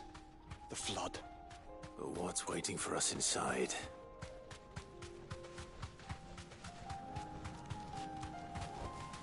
You deserve a rest.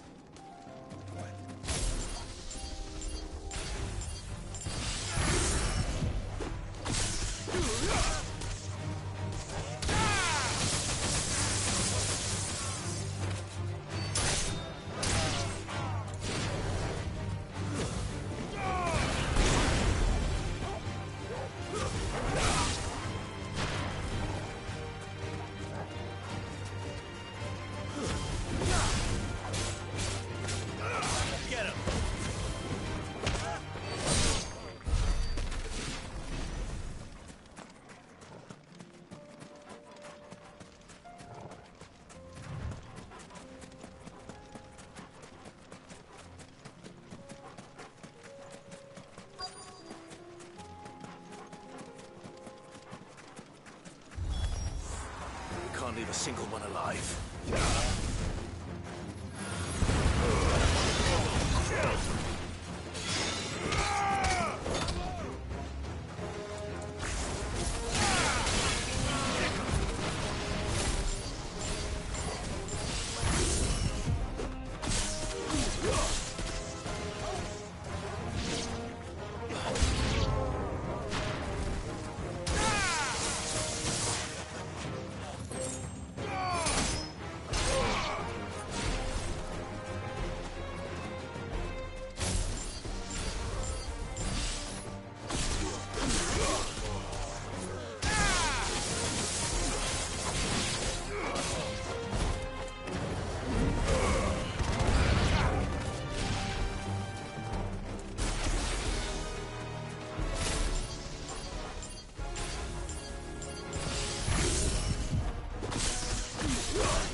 The League is disbanded. I should get back to Dalimil and see how the others fared.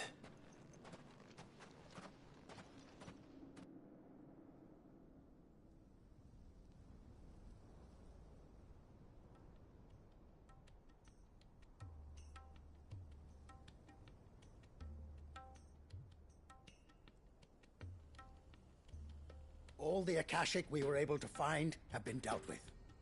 Seems that might be the last of them. Last of them here, perhaps. Lubor, Sir Clive has returned. Clive! What news from Charatina? It's done. Root and branch.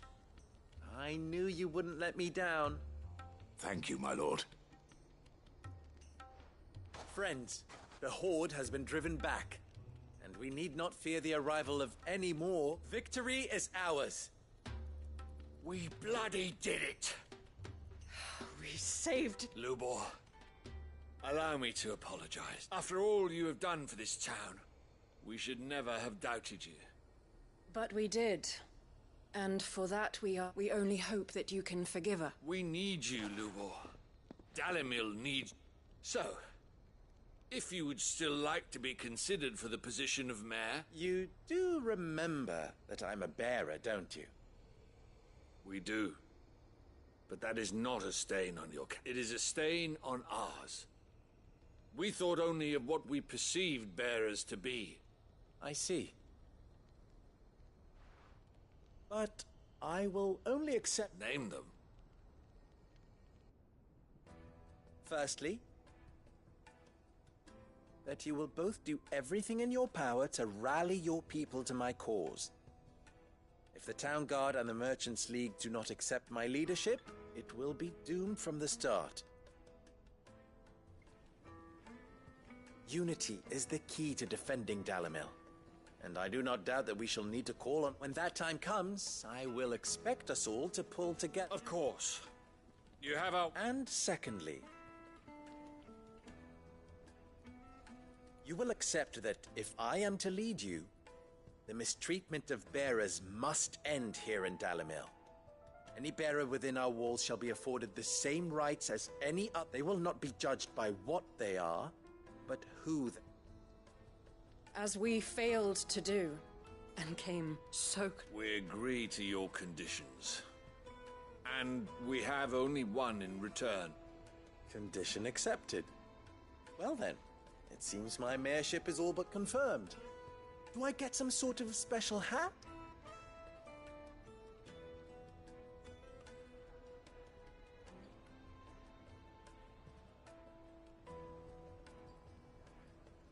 How fickle fate can be. Not so long ago, I had resigned myself to leaving Dalimil in disgrace. And now, I find myself her leader. Here. For everything.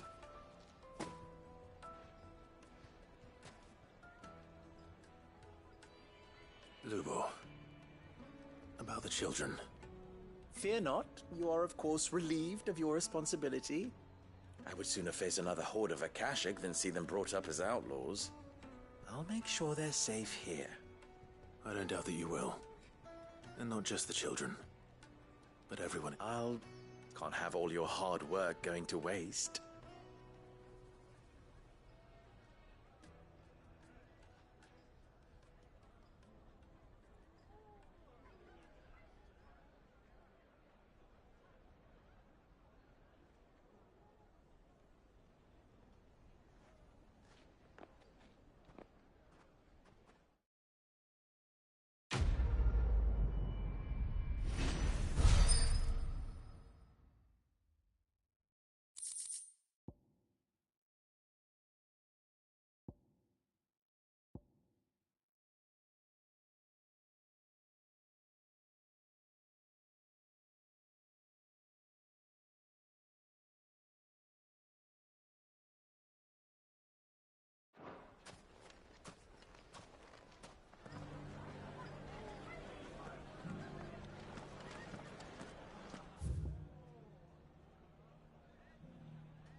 Fly, Ambrosia.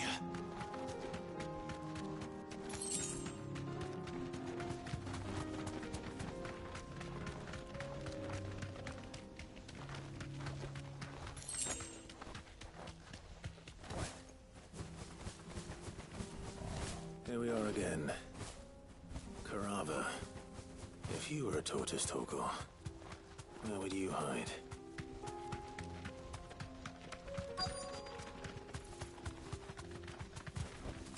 Thanks, Gal.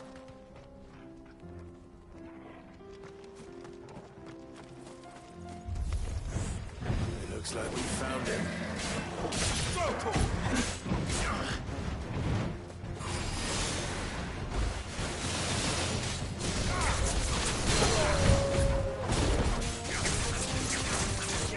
This one.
Get these materials to Mid so she can finish her prototype.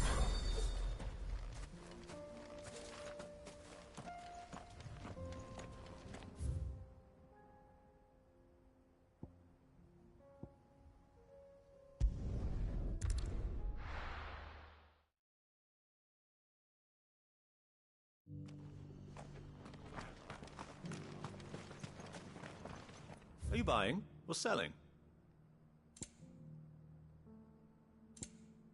Go safely.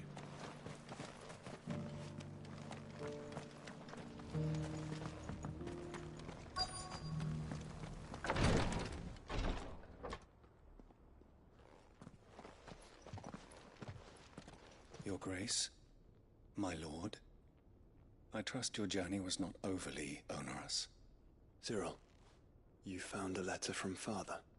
Yes, I have it here.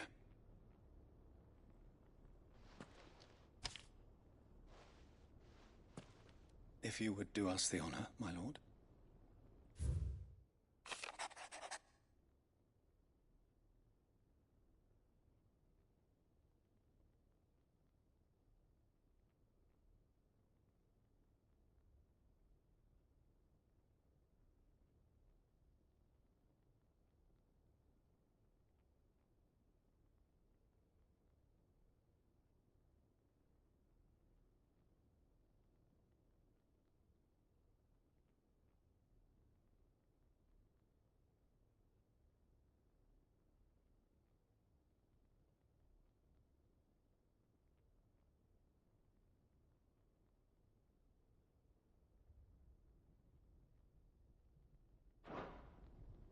An inheritance.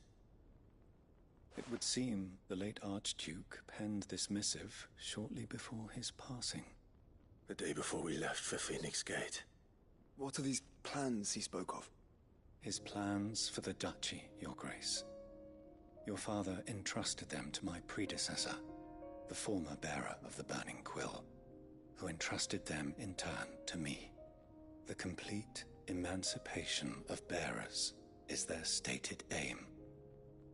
But your father's dream did not end there. His Grace also spoke of building hospices to care for those stricken by the curse, and the founding of a new university to further the development of non-magical technologies. With the blight spreading ever more widely across the twins, Archduke Elwyn saw this as the only means of securing Rosaria's survival. He wished to see men and bearers treated as equals. To see centuries of common wisdom overturned. Small wonder he did not think it achievable within his lifetime. But he thought it achievable nonetheless. Had he not, he would never have written this message. Nor would he have entrusted his vision to his most faithful aides. Those who would have stood with you, shielded you from the machinations of the less benevolent personages at court. It's a pity only they are still with us. Tis true that those most loyal to your father were the first to suffer the Duchess's wrath. But one at least remains, and she has come bearing gifts. What do you mean? Mayhap it is better that she explain, my lord. After all, the duties entrusted to me by my predecessor extended only to recovering His Grace's will and arranging a meeting with the one who might execute it, or a part of it, at least. And where is this woman? She awaits you in the archive, Your Grace. Thank you, Cyril. Shall we then?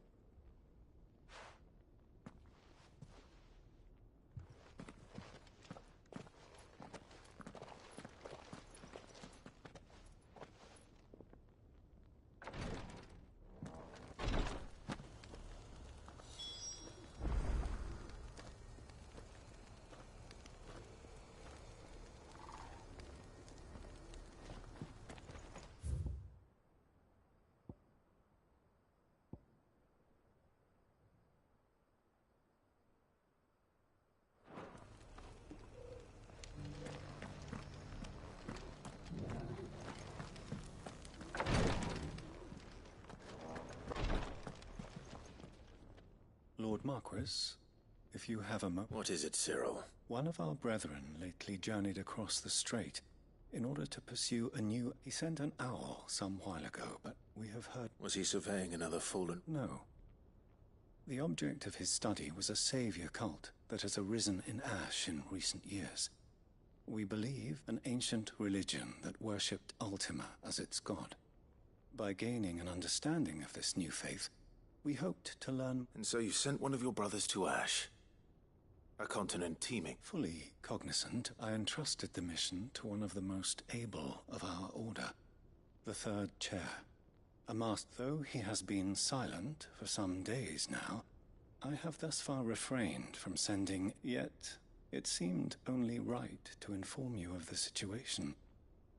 For as you so earnestly advised me, it would not do to...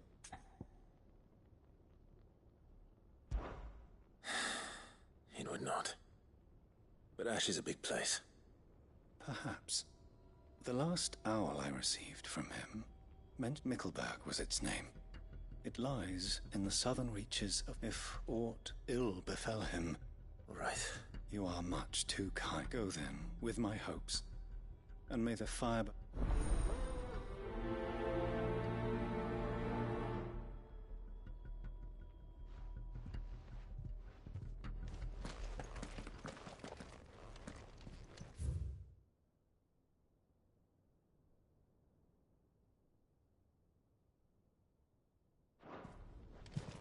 If this new faith really is an offshoot of the Circle of Malleus, then... Let's concentrate on finding the third chair first, shall we?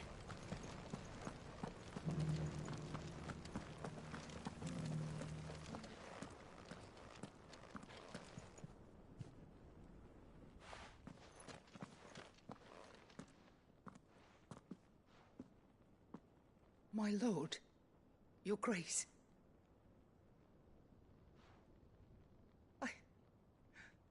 I hardly recognize you. I am Goditha, retainer of House Rosfield, loyal servant to the Phoenix and his shields. Your father, the Archduke Elwyn, entrusted me with the delivery of a gift. I only hope you can forgive my tardiness in bringing it to you. Lift up your head, Lady Goditha. You have our gratitude for your service to our house and to our father. I merely did my duty, as any proud Rosarian would. My lady, perhaps you could explain a little more? What exactly is the gift you bring? As I'm sure you know, it has long been the custom for the children of House Rosfield to be presented with certain keepsakes upon their coming of age. Indeed it has.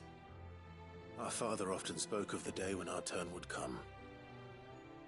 And had he lived to see it, he would have presented you with the treasures I bear. Matching armbands for you both. Alas, He did not live. Indeed, he was taken from us even before they could be completed. He had intended to claim the Heartstone with which each armband was to be finished himself, but it was not to be. And his gifts remain incomplete. I see. It saddens me to bring them before you, as they are. It was your father's wish that you be presented with the finished articles, not these, works in progress. But with his grace long since gone, and the stone left unclaimed, I had little choice. You are grown men now, and his house is yours. And while I would not presume to insist upon your claiming the Heartstone in his stead, I know that nothing would have pleased him more than for you to do so. Thank you, Lady Goditha. What say you, Clive? What else? Of course, my lady. May our father's will be done. Oh, I am much obliged. Do you know where we might find this Heartstone, my lady? I do. Though it may be a matter of a good deal more than simply happening upon it. It is found in the bellies of elder griffins, you see. We do at least know where to find one. A certain specimen has made its nest in Titan's Wake, not far from here. A certain specimen? You are most perceptive, Your Grace. In answer to your unspoken question, yes. In fact, this is the very same beast your father meant to slay. I have been tracking its movements since you were but a boy. Were you to slay it in his stead, as men of House Rosfield, it would surely make your father proud. What say you, Joshua? What else?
Eyes peeled, Joshua.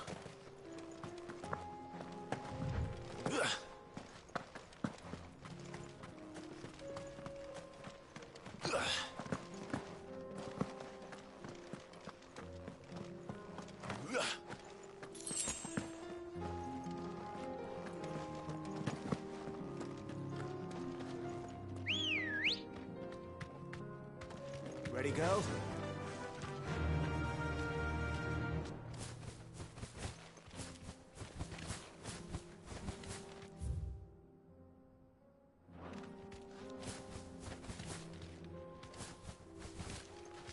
Faster!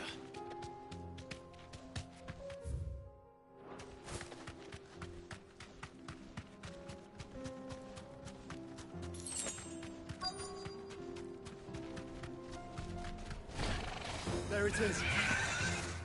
The House Rosfield.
is the Heartstone?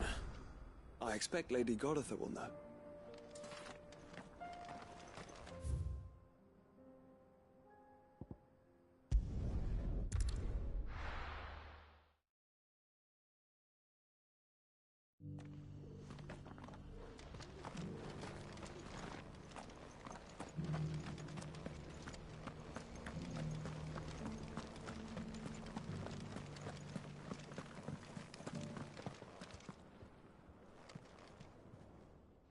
Thank the Founder you were safe. The Griffin is slain then? And the Heartstone claimed.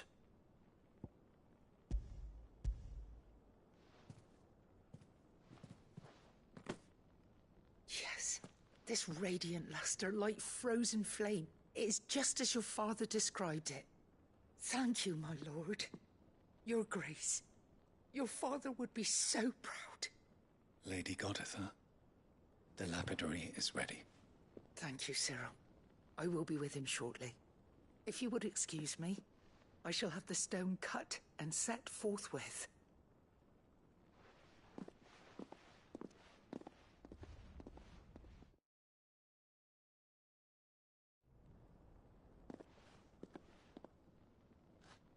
The armbands are complete. Pray, take them. They are yours, after all. Heartstone is harder and more enduring than garnet, or even ruby. It symbolizes unwavering will and devotion. And the graven vines encircling the stone represent the unbreakable bonds between you. It's a message. Father knew we had enemies both inside and outside the duchy. Enemies who would thwart his vision. Only with unwavering devotion would it ever be realized. And only if we stood together, as Phoenix and Shield, as brothers in arms. Only then might those enemies be overcome. Indeed. His Grace knew the enormity of but this was more than just a message. It was a promise. Thank you, Lady Goditha, for remaining the steadfast custodian of our father's will. Forgive me, my lady, but there is something I don't quite understand. The Undying told me that after Father died, Mother claimed all of the ducal treasures for her own. Even if the armbands were incomplete, she would surely not have overlooked them. So, how were you able to keep them from her? Because I was the keeper of the vault. Though I was but a lowly servant, your father spoke to me of his intentions for the bands, of the deep love he had for both of you, and his hopes for your future. In the days before the disaster at Phoenix Gate, I discovered that the Duchess had ordered her jewelry be sent away from the castle. It was then that I knew she meant to betray us. I tried to warn your father, but it was too late. When word of the fire reached Rosalith, I knew my time was short. So I took up the armbands and I fled into the night. And thank the Founder you did. Yet my duty to your father was incomplete. Not knowing what else to do, I followed the Griffin, thinking I might claim the Heartstone on its passing. And so my pursuit continued, until Lord Cyril appeared before me. He informed me that His Grace's will had been recovered, and that his sons were alive and well. Lady Goditha, on behalf of my father... As do I. Thank you, my lord. Your Grace, for coming back to us. Forgive...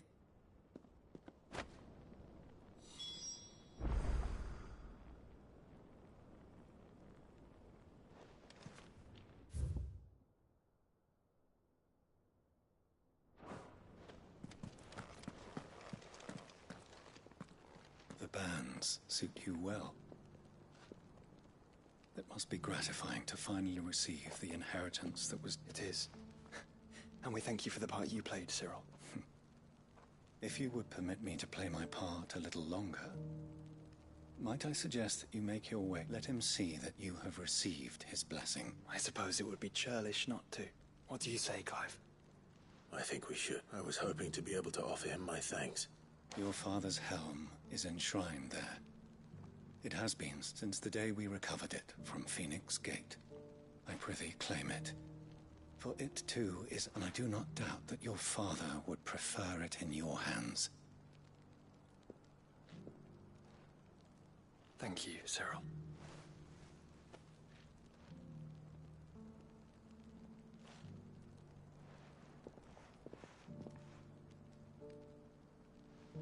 Come on, Clive. He's waiting.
Unwavering will and an unbreakable bond. Do you really think we're strong enough? Save the world? Of course. To have overcome Father's political enemies, that I'm less certain. Especially knowing what we know now. What Mother was truly capable of. But perhaps these bands would have helped. Knowing he was with us would have made all the difference.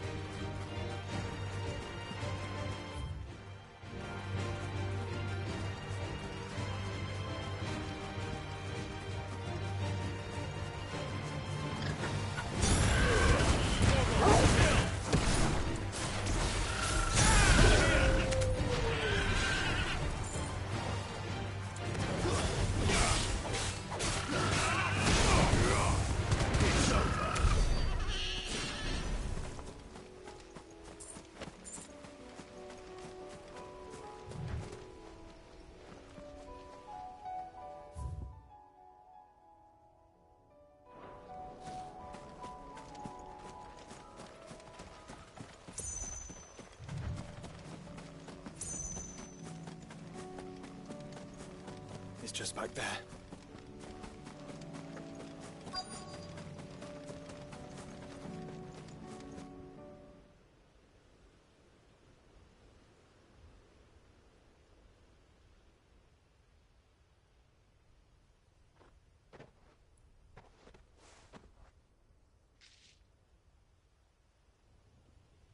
Father always fought for what he believed was right. It wasn't until that night at Phoenix Gate that I realized I had never fought for anything. I always had someone else to do the fighting for me.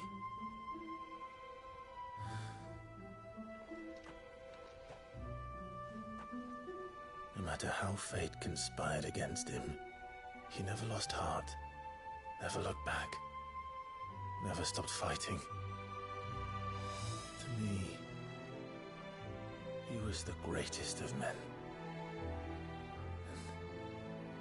I've been trying to live up to his ideals ever since.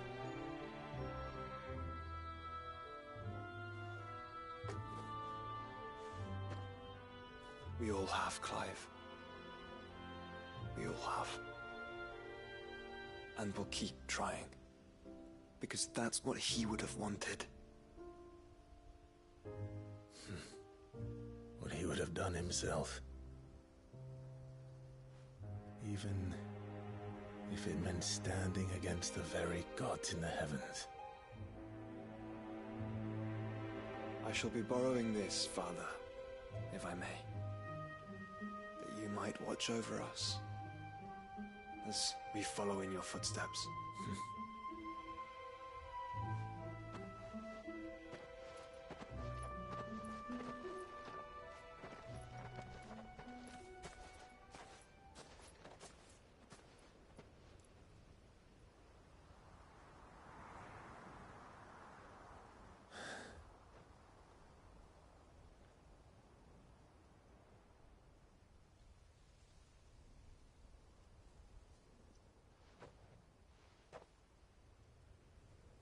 We won't lay you down.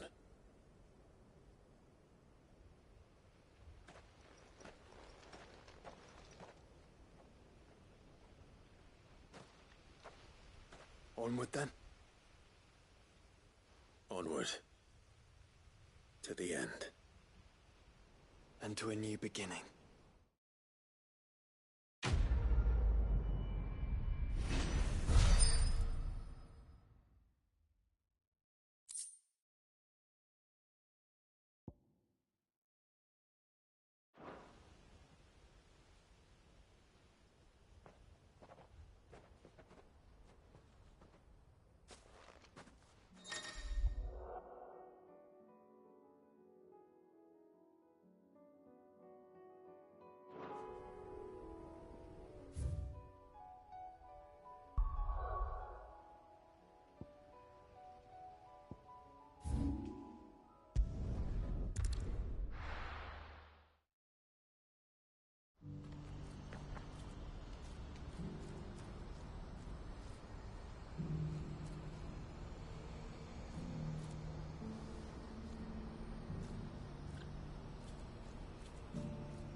Do you see that too?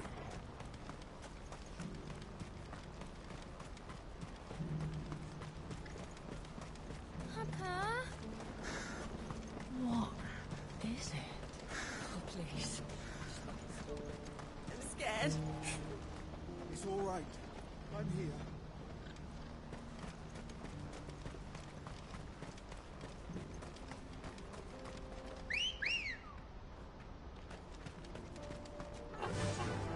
Faster!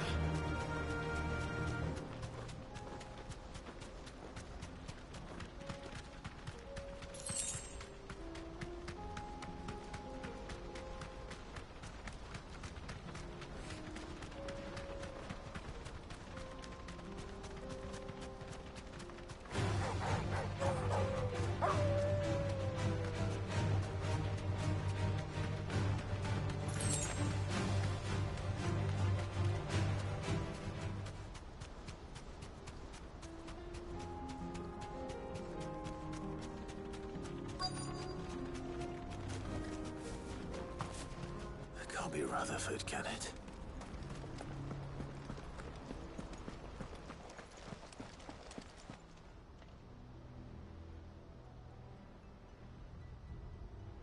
Turncoats and cowards, the lot of you! If it's a fight you want, it's a fight you shall have! Allow me. I don't need your... Please, Field Marshal, oblige him. This won't take long. You're right.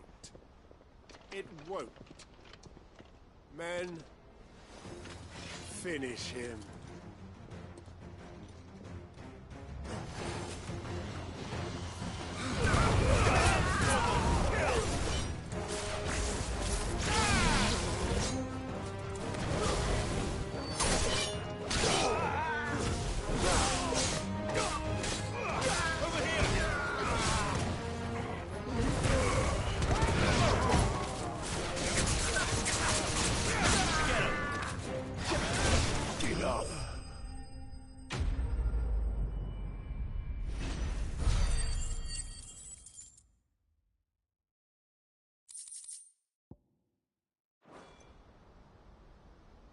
A little longer than I'd have liked.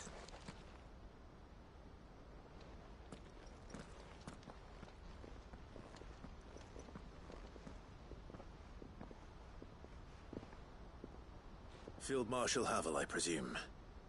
Are either of you injured? No, my lord. You arrived just as our escort turned on us. Fucking traitors! I'd heard reports of soldiers in the outlying regions abandoning the oaths they swore. But I hadn't thought the corruption had reached so close to the heart of the Republic. It's a fucking disgrace. Your interfering old bastard of an uncle tried to warn me, of course. My lord Marquis. Or is Sid the Outlaw more to your liking? Call me what you want. It doesn't change who I am, or the urgency of the message I bring. My uncle has a plan to right the realm, and he needs your help to see it through. Before I agree to anything, I'd have you answer one question.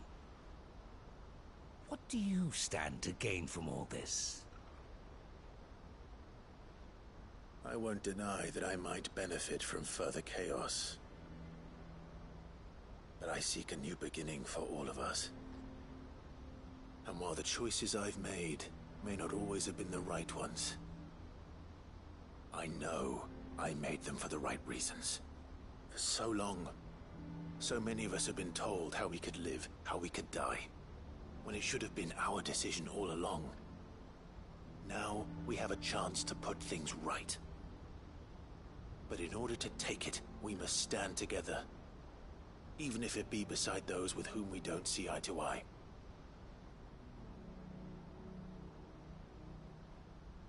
Certainly not the words I expected from an outlaw. But perhaps your uncle was right. You are no ordinary outlaw. I'll never hear the end of this. All right. I'll start by ordering my most trusted guard to bring the Dhalmekian fringes under control. Next, I'll make contact with my counterparts in the Imperial Army and see if I can't convince them to try and restore order in their own territory. Thank you, Field Marshal. But they are not the only ones we will need to convince. What do you mean? I don't doubt that I can bully some sense into a few generals.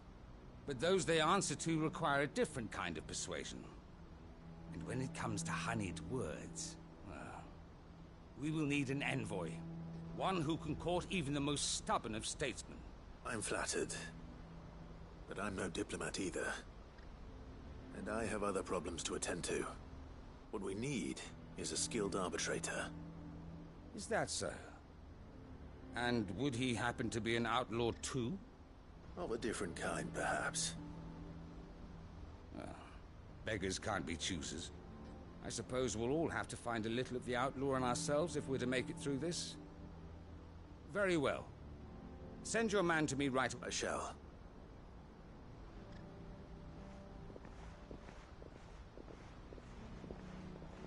My Lord Marquis.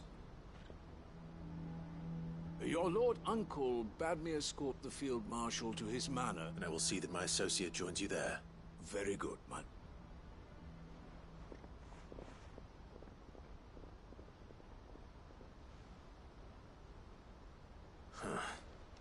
An envoy. I'm not sure I'm the man to talk anyone round. I can barely convince my brother to take his medicine. No.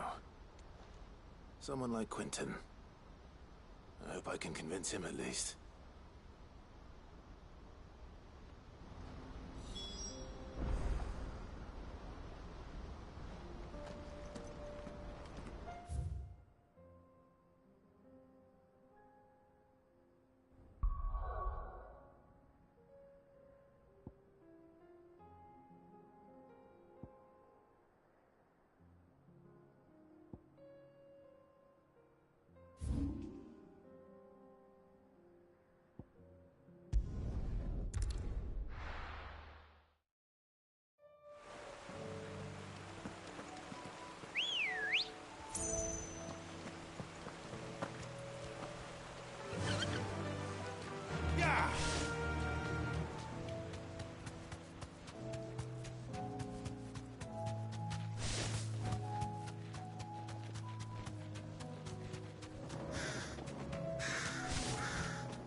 Back to the stables, girl.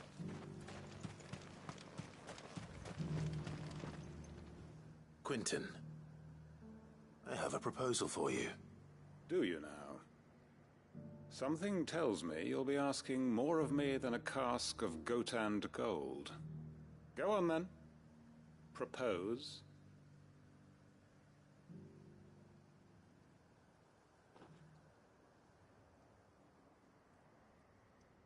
You'd have me convince the chiefs and chamberlains of the realm that they should simply swallow their pride and do the one thing that has proved impossible for thousands of years. Was there anything else? Perhaps I can fetch you a meat pie as well. I know it's a lot to ask, but I can think of none better suited to the role. And you'd have me give up what little I have left to do it. I told you, Clive. The people of Lostwing are my family, and I cannot abandon them. You'll have to find someone else. I'm sorry to hear that. So am I. And why might that be? What he's asking. How's it any different to what you've done so far? They want you to speak for those who can't speak for themselves. That's what you do best. If it's the vineyard you're worried about, we'll see that the grapes are picked and the tons filled. You know we will. It's not that. Then what is it? You said yourself we're family. Don't you trust us? You know that's not what I'm... Then what are you saying? That only we are worth saving? Why turn your back on everyone else?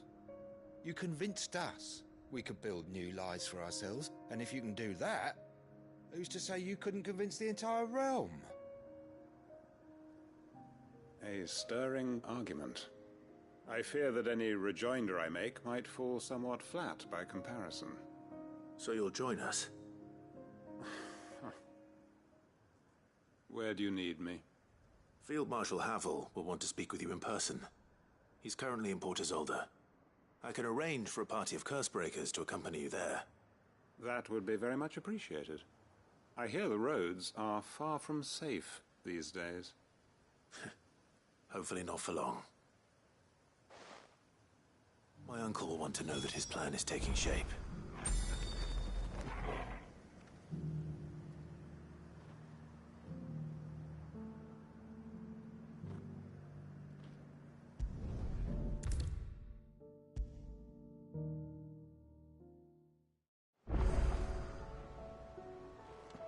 Uncle, I bring good news. The Field Marshal has agreed to your plan. Ha! Of course he has. I didn't doubt you for a moment, dear boy. Rutherford is accompanying him back to your manor in Port Isolde as we speak. They will await your return there. As will one other. One other? Who, exactly? Lord Havel was concerned that even if he could get the realm's armies to agree to an accord, he might not be as successful in convincing those with political power. He asked if I might have a solution, and I suggested a certain Imperial Lord Magistrate turned Liberator. One of your co-conspirators? Master Quinton would probably call me one of his, but yes. Another outlaw, then. Just the thing we need to put these rotten politicos in their places. Good thinking, Clive. I'm glad you approve. The more the merrier, eh? Uncle, assuming Havel and Quinton can solve our problem with the armies, you still haven't mentioned how we might manage the grain shortages. Oh, don't you worry, my boy. The 7 high houses will be seeing to that. They have all agreed to make the most generous of donations. Oh, of course, it did take a little persuasion, but luckily I had some unexpected help. From who? Why, you, my boy. Rumor has it that you rescued the Lady Ariane's head steward Rockford from a horde of bloodthirsty bandits. It was more of a handful. Well, the old battle-axe was so pleased. She had a shipload of talents delivered to my private docks by the next new moon. And when the other houses saw the parsimonious old crone's purse strings finally loosen, they as good as tripped over themselves in the rush to follow suit. I'm happy to hear it. Now, I must be getting back to the manor. Join us there at your earliest convenience, would you? Of course, Uncle.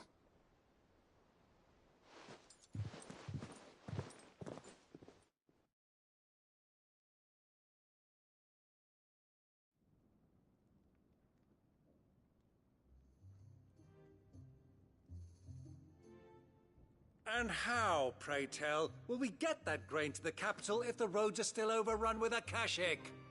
You'll find another bloody road. I only have so many men, and I'm not about to send them headlong into an ether flood.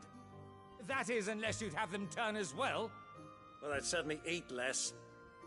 Says the man with a belly bigger than a band of curls. My soldiers actually need their rations. Without any food to keep them going, they'll be dead even before you've sent them on your fool's errand. If I may, gentlemen, perhaps I might suggest an alternative approach.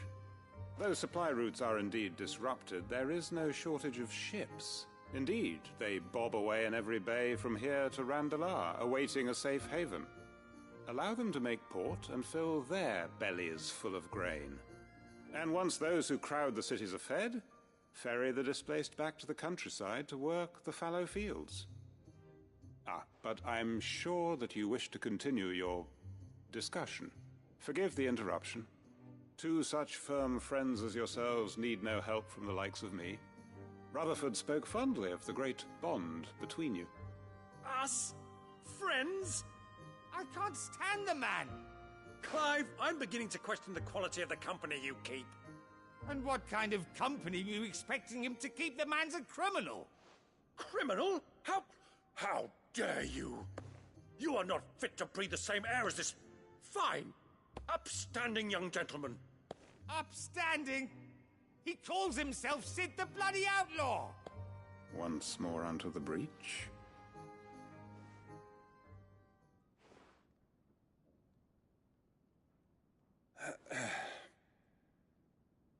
Shall we begin again? What we seek here is not to create a new nation, nor to claim the thrones of those that already exist. We wish simply to bring stability to the realm that mankind might weather the current storm. And to do that, we must convince those in power, the generals, the statesmen, the nobles, that our cause is just. There will be disagreements, yes, and I imagine some resistance, much resistance. But we cannot let that deter us. If we show them the path, show them that we walk it ourselves, then I am confident they will follow. The fate of the world lies in my nephew's hands, but the well-being of her people lies in ours. And we must not squander the chance that Clive has given us. Uncle Byron, Now, with that settled, let's move on to the signing of the Accord. For what great moment in history hasn't been accompanied by a...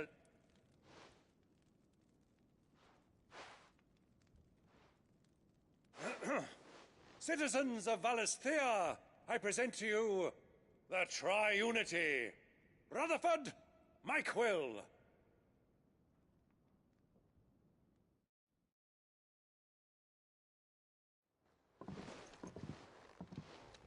Well, my boy, the stage is set.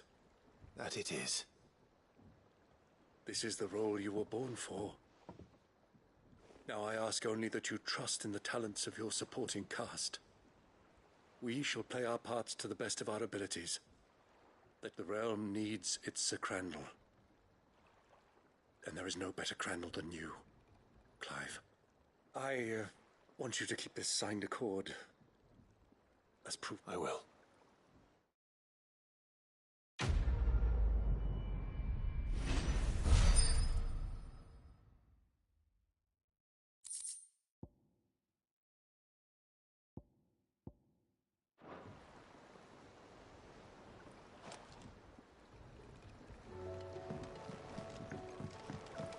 What do you...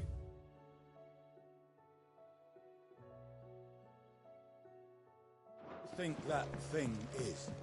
And how the hell is Sid gonna deal with that?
If Joshua's worried about Jill, I should go and speak with him.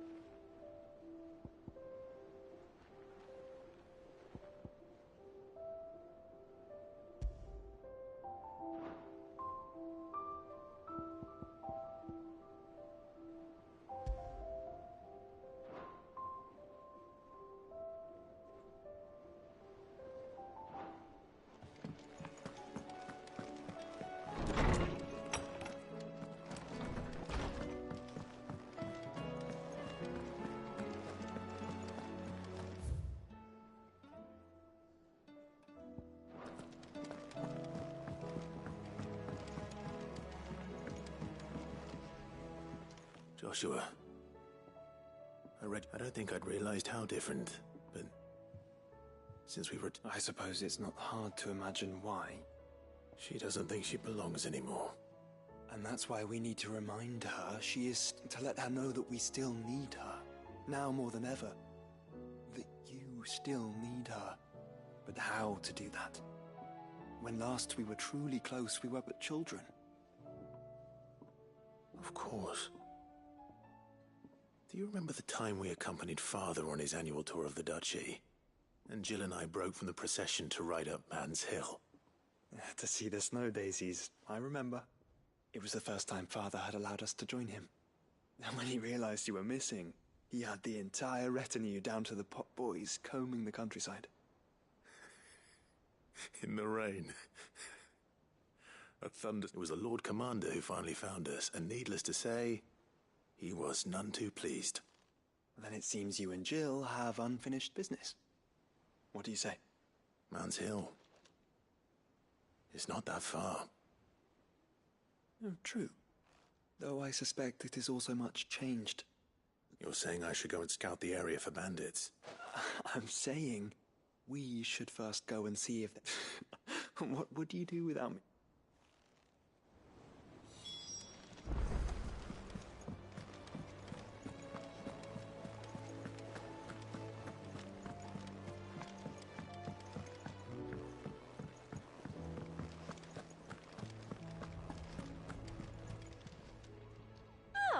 I wasn't expecting you back so soon.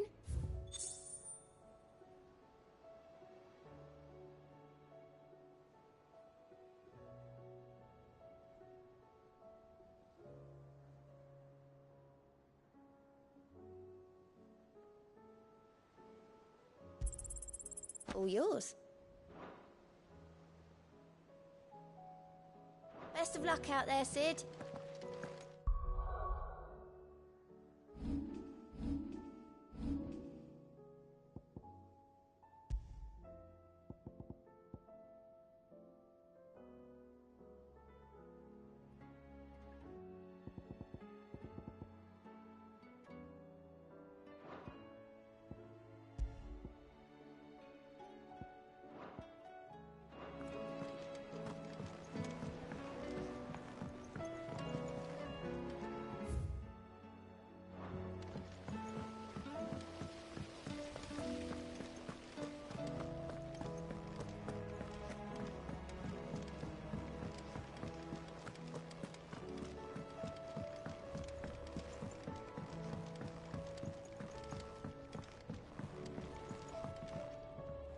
Mid?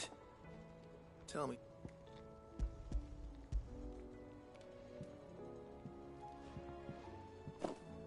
Aw, you make it sound like I asked you to save the world or something.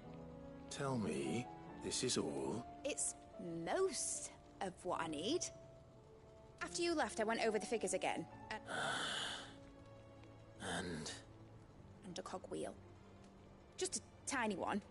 Though, here's that smaller a bastard to make, and I may have lost the one Blackthorn spent a fortnight toiling over. Wait. The children. When they took apart your scale, now that I think about it, they... The young'uns? But why would they... You know what? I'll keep working on the model. You go and find that cog.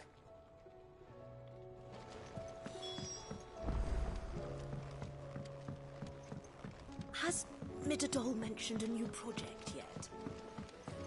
Not exactly. Sid! Is Mid still hiding? She wasn't hiding. She's just busy working on her next A new invention? What is it? What is it an airship? I bet it's an air... Do you think she'll let us help? That just so happens to be why I'm here. She needs something a brass gear. A tiny one. Oh, the one you forgot. We remember. We saved it, just in case. It's in the bag of bits. Since your lesson, we've been disassembling, then reassembling all the pieces that are left over. We keep under our beds. That's... Look! I found it!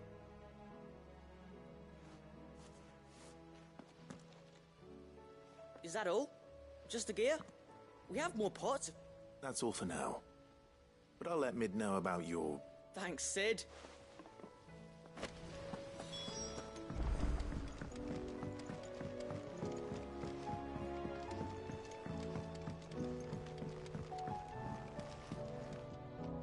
Well, did they have it?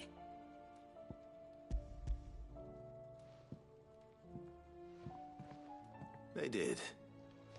And they kept it somewhere nice and safe. Will it work? He's perfect! What exactly are you going to use it for? Only the most important job. The wings aren't going to move on their own. But with the right cog in the right place... Well, you just wait and see.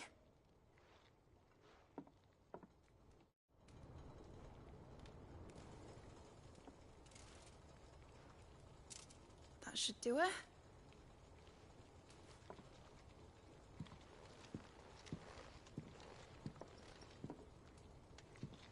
Here goes nothing.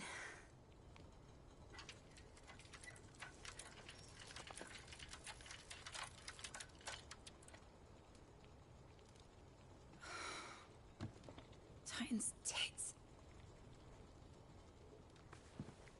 It wasn't supposed to fly, was it? Of course it was supposed to fly. Wouldn't be much of an airship if it didn't. Honestly, these bloody engines are driving me mad. I was so sure this would be the day she soared. The Mithril engine was made to make dreams come true. But maybe this is one dream the world's better off without. Show folk how to take flying. It won't be long till they're raining death down on each other. People will lose their homes. Children, their mums and their dads. Like I lost mine. I'm sorry. So am I, Clive. So am I. Sorry that I have to choose. Do I follow my head, or do I follow my heart?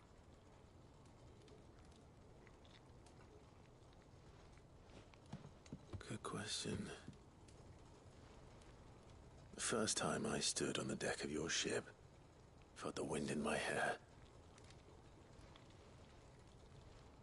It was like I was flying. But imagine how it would feel to actually do it.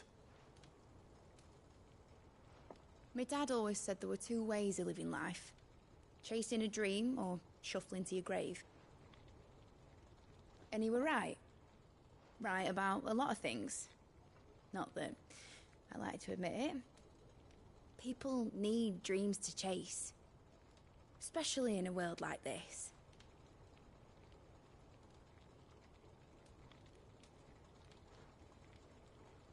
Right. When this is over, I'm gonna take all my Mithril engines to Zemeckis and sling them over the edge. I won't have my dream end up turning into someone else's nightmare. But all that hard work... All that hard work will not be used for war, Jamie. But it ain't like it'll be gone. Tell me, Clive, have you ever been on a treasure hunt? Not since Joshua and I were boys. Why do you ask? Because I'm gonna bury the engine schematics and leave behind a little riddle telling people where to find him. A really hard one, so that only the most dedicated dreamers will ever be able to work it out.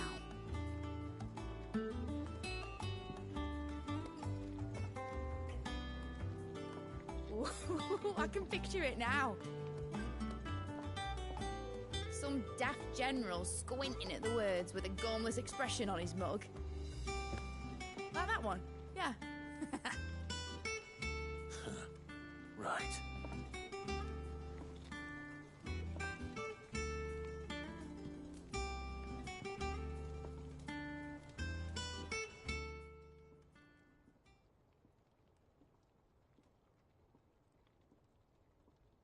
Of course, if I'm putting this engine at the end of a treasure hunt, I'll still need to make it a treasure worth hunting for.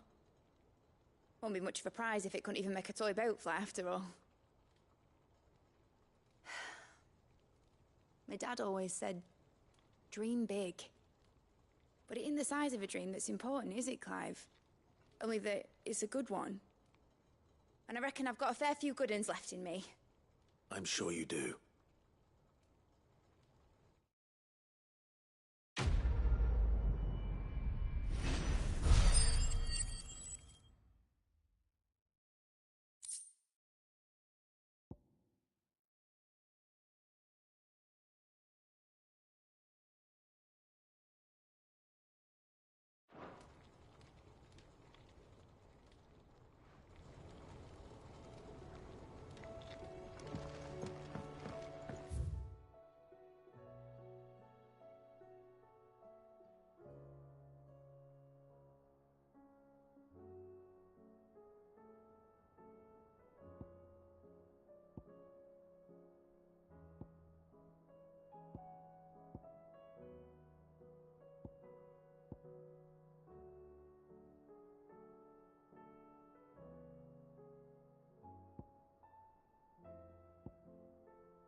Sbir might at least have mentioned where in Northreach he'd be testing this recruit.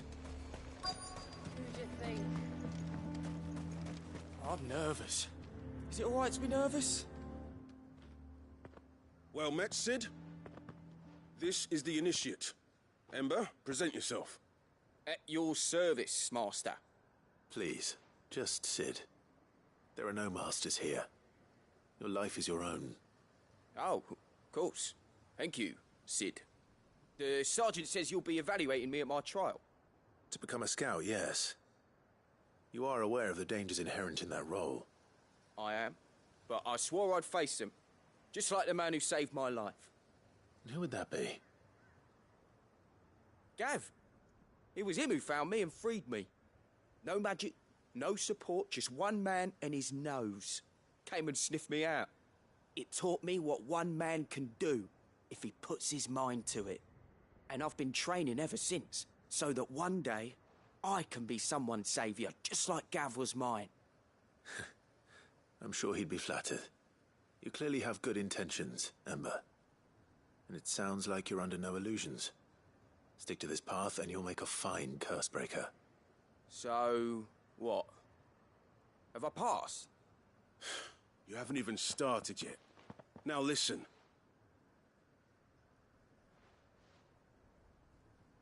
Not far from here is an Imperial lookout, Eastwatch.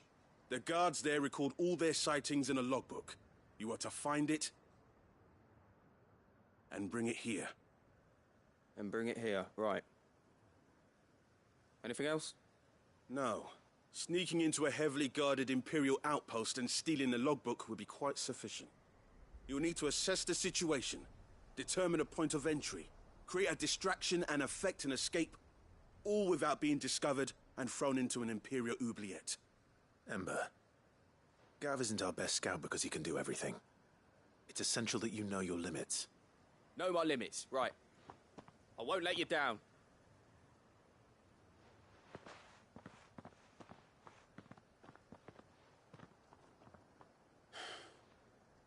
It shouldn't be as dangerous as I made out. But keep a weather eye on him all the same, would you? On my way. All right, Ember.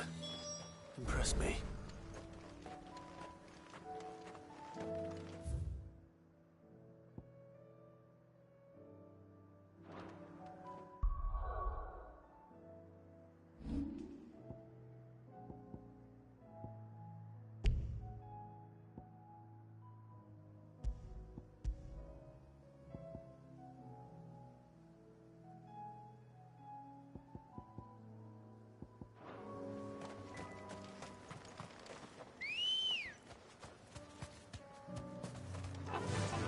Run like the wind.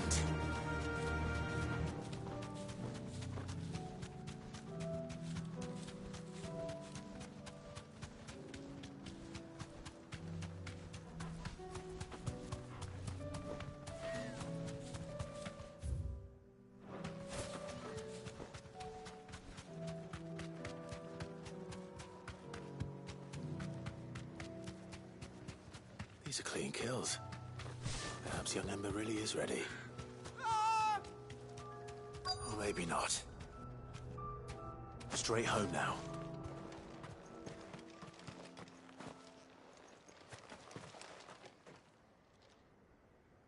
Damn it. Ember, draw your sword! I can't! Then run! If you want him, you'll have to go through me.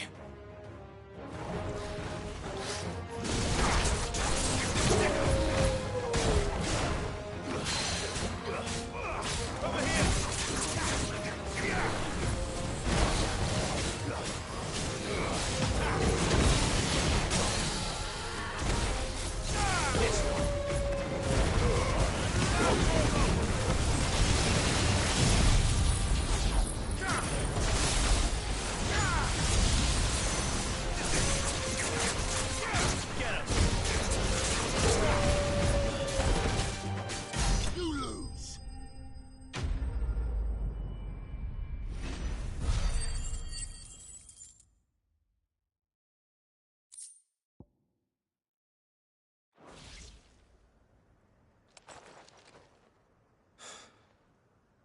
Ember, are you...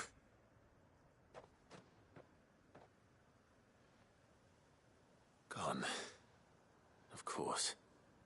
Scouts really are a rare breed. Back to Northreach it is then.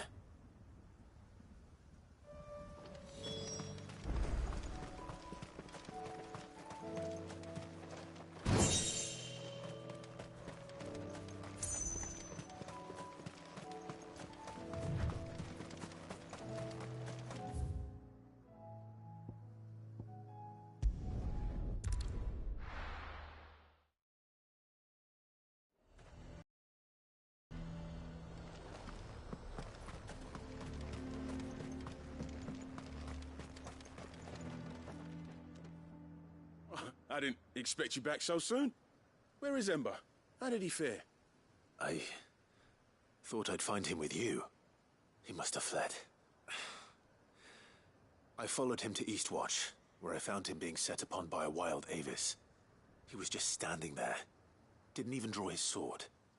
He was nowhere to be seen. I assumed he'd set off and... I'm sorry, Sid. I knew the boy had a nervous streak, but he seemed like... The right man for the job? I believe this is the logbook you tasked me with retrieving. Eh? How did you... Don't you tell me you breached the tower while Sid was busy saving your skin. What? Wasn't that what you asked me to do? To bring the thing back without getting caught? He has you then, his heir. And he did... But Sid, he did what he thought was best. And... Of course. Well, wait, don't you leave my sight. Yes, Sergeant.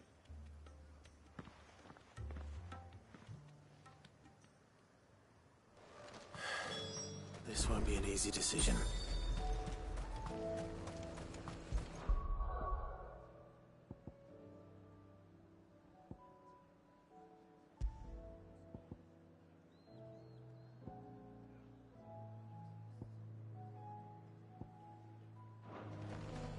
A fortress? The garrison is threatening to pull their sentries from the markets if we don't cooperate. I would speak with this Duke. I saw the captain just now. He's wearing his uniform. Your town needs you. I need you.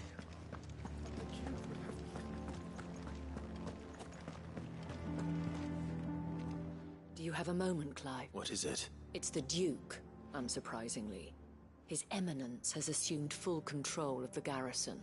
The town was left all but unguarded, so Philippe was compelled to form it, and though my dear boys have been characteristically willing to assist him, so I was wondering if you would lend them your strength, that the people of Northreach might sleep. Of course. Thank you, Clive. Philippe told me he had men stationed... Where can I find the mistress of this establishment? Here, my lady. To whom do I have the pleasure of speaking? My name is Sabine, and it is my displeasure to be the daughter of the Duke of Oriflamme, who I understand is causing you and your town no small amount of trouble. I wish to speak to you about what might be done. Very well. Let us speak. I trust you'll forgive me, Clive. Absolutely. Our conversation can wait. Please, proceed. As you know, my father is a most overbearing and supercilious man, and I join you in a... Indeed, I owe you my thanks for continuing to argue against his reckless plans.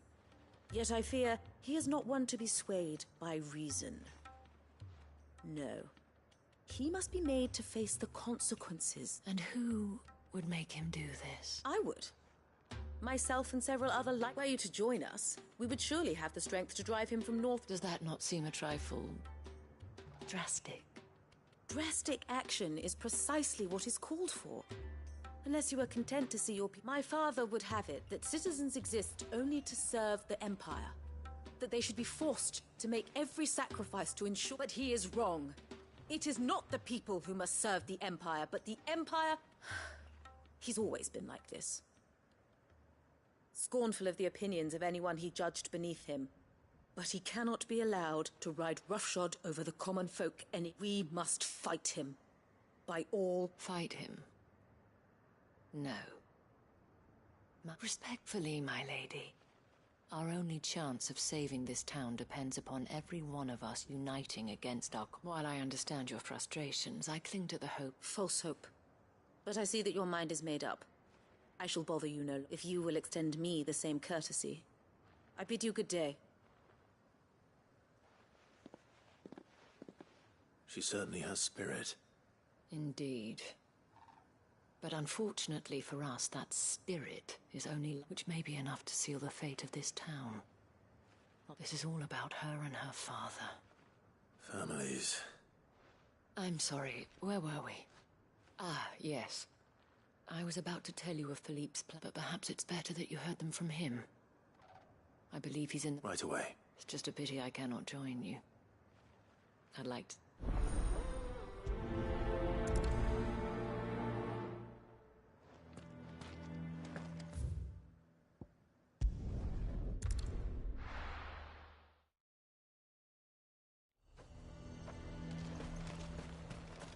He'd have our coin, our stock and our stores, and we're just... So you are content to abandon...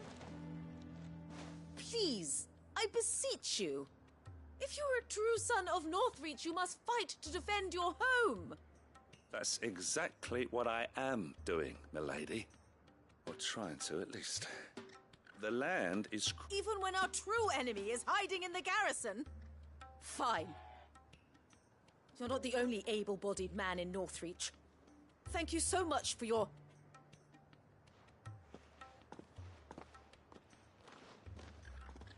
She cornered you too, then? Could hardly get a word in edgeways. Like father, like daughter, eh?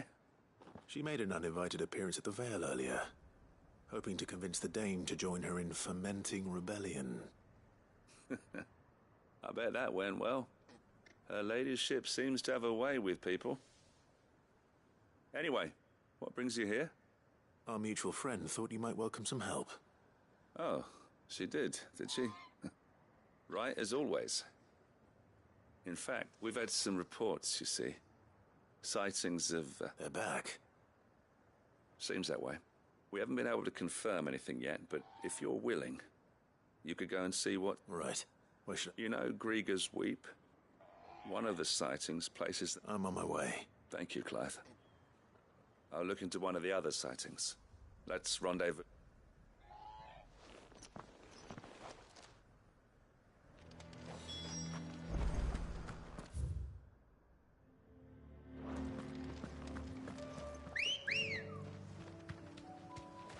Let's go.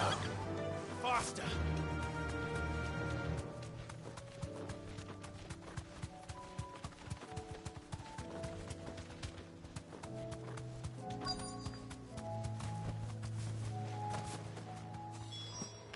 Damn it. The reports were true. I need to stop them before they get to the town. This one!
Call that a test, Ultima?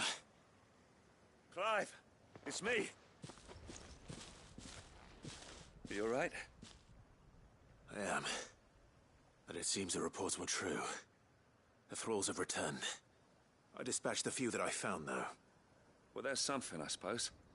But what were they doing south of town? They all came from the north last time. We might be able to fend off an attack from one side or the other, but from both? Do you have eyes in the north? Some. I should probably go and have a look, though, just to be sure. You head back to Northreach. I want you there just in case war breaks out while I'm away. What do you mean? Her ladyship's been busy working her magic on the townspeople, stirring up ill feeling towards her father. She'll have her marching on the barracks if we're not careful. What? This is exactly what the Dame was afraid of. I'll do what I can to calm things down. Be careful out there, all right? Don't worry, I'm not like you. One sniff of those things and I'm running back to town screaming blue murder.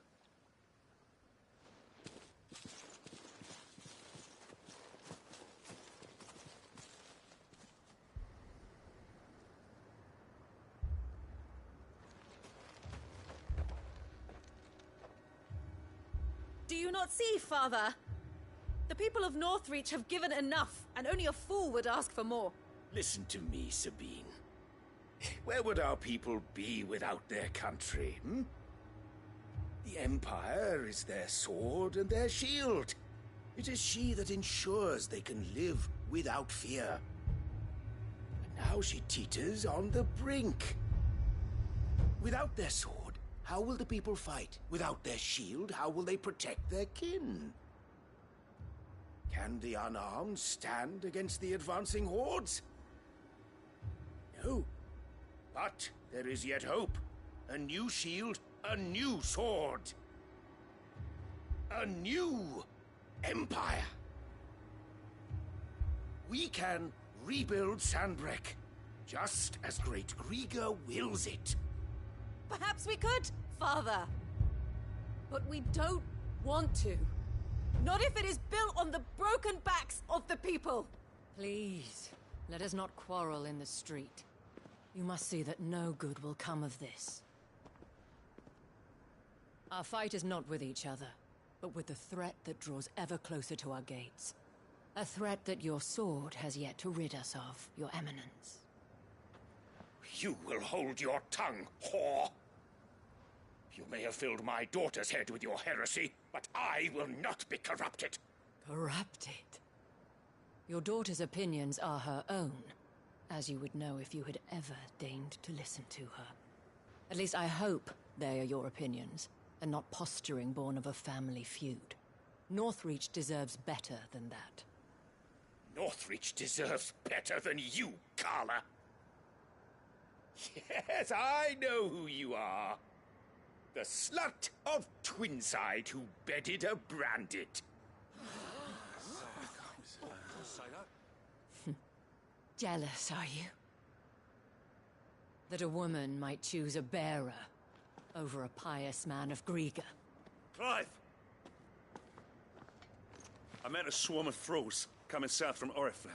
Hundreds of them. Too many to count. Oh, fuck. No. Work on the fortifications has scarcely begun. We will retreat to Caer Norvent and there make our stand. Did you hear me? That was an order!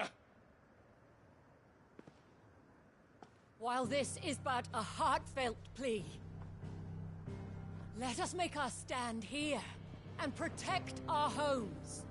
Protect those that we love. Together, for Northreach!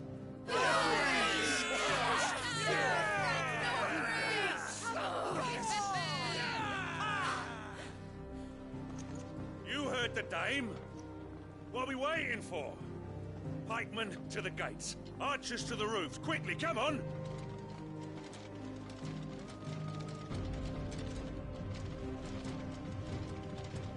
But she is but a common... whore, yes. And we'd follow her to the gates of hell.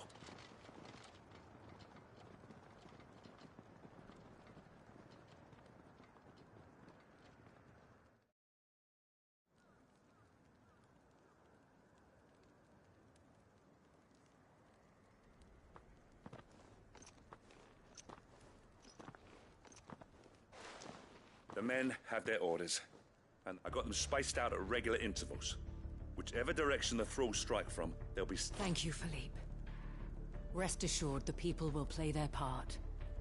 The herbalist has donated her stock of medicines. Should any of your men be injured, take them to the Vale. We'll see to them there. Thank you, milady. I'll play my part too. You still want for numbers. Unlike the enemy. I only hope I can go some way to evening the odds. Philippe, can I leave the south in your hands? I doubt the thralls by the lake. Of course. I'll lead a party down that way so we don't get taken. What about you? I'll make my way up the road to Oriflamme. I fought a few of these things. And well, I can't promise to hold them all back. I should be able to... All right. Thank you. Both of you. You can thank us when it's over. Till then, madame.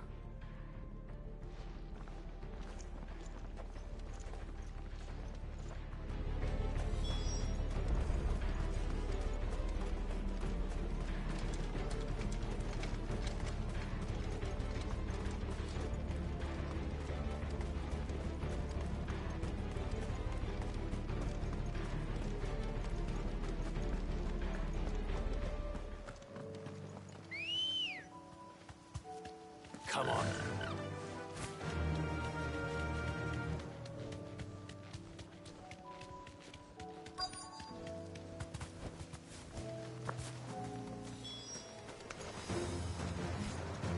There are so many of them. Not for long.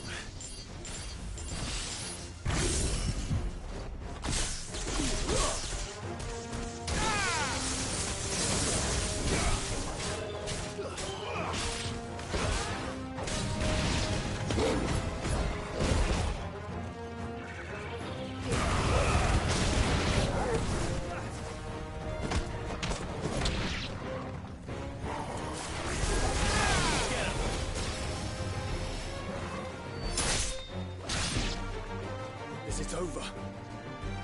No. It's only just begun.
That looks to be the last of them.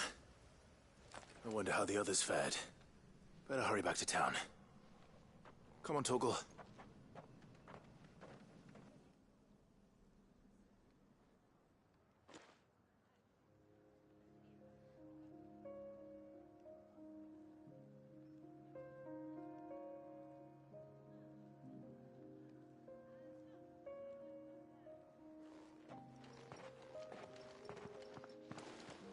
Clive, it's good to see you. And you. The road to Oriflamme is clear. How did you and your men fare? Well, we ended up fighting for our lives down by the lake. Took a few nicks, but nothing the girls of the Vale can't put right. Glad to hear it.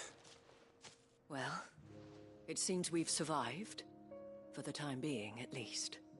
I thank you both for answering the call. You were right. And I was wrong. I had thought that the only way to unite the people was under the banner of that without a strong hand to guide them, they would drift apart. To be borne hither and yon by the... But you brought them together. Not by force,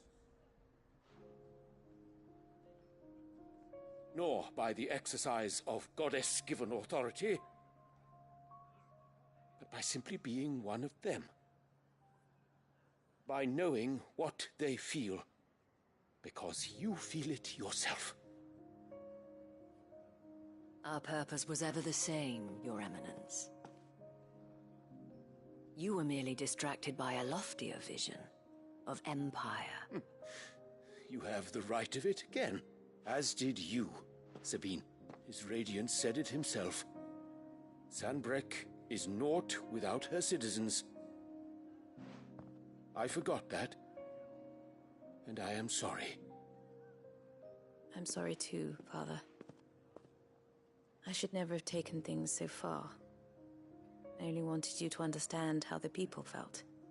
How I felt. But my anger got the better of me. Do not blame yourself, my dear. This was my doing. I should have listened to you. To all of you. Your Eminence, Your Ladyship. I do not doubt that, but I believe the same could be said of us all. We all want safety, security, prosperity, and we may yet achieve it. Will you join us in this? Yes. We shall. Thank you, Your Eminence. Now that that is settled, I must go and see to the wounded. The Vale's doors are always open to any soldier in need, and today there are more than ever before.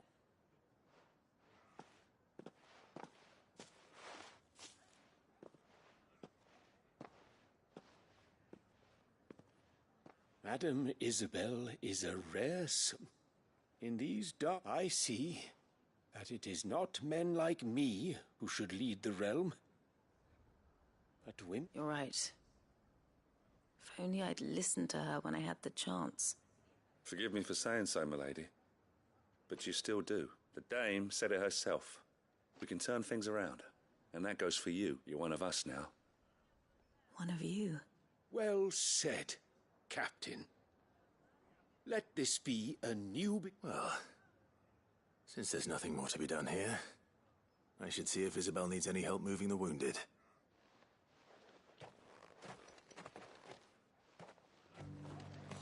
Can we get you anything?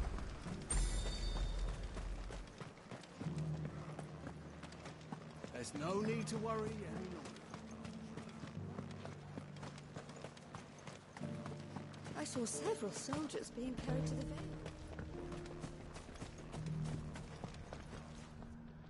How goes the treatment of the wounded? I'd be happy to man one end of a stretcher if it would help. You've helped quite enough for one day. Don't mention it. Oh, but I must. After all you've done for this town, it is the very least you deserve. Tell me, if Northreach had fallen, what would you have done? A woman of your means could find a home anywhere in the realm, but I sense you would rather have died here. It's a long story. For you, madame, I have all the time in the world.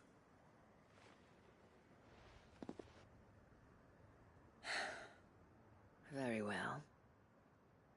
Long ago, I had a life in the Crystalline Dominion. I was Carla then, courtesan to the nobility. So sought after was I that it was only they who could afford my time. Alas, those halcyon days were not to last. For naive as I was, I fell in love with a bearer. He was my master's guard, the gentlest man I have ever known. After they discovered us together, he was whipped bloody and forbidden from ever looking at me again. And so we fled. Not that we had anywhere to flee to. We wandered, aimless and starving, half dreading, half praying that the next day would be our last. Until we found ourselves here, in Northreach. It was the Vale that took us in, that fed us, clothed us, and healed our hurts.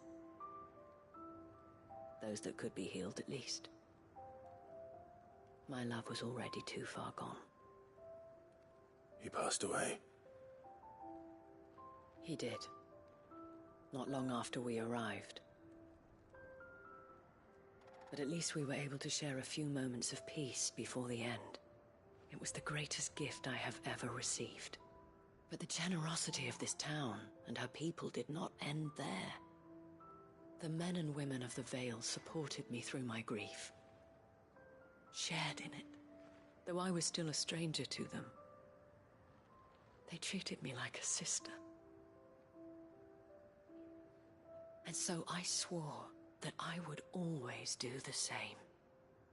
That I would return the kindness that Northreach showed me. That I would repay my debt to the Vale.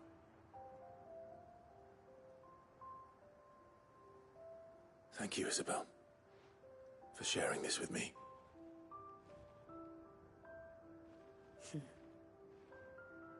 You're a lot like him, you know.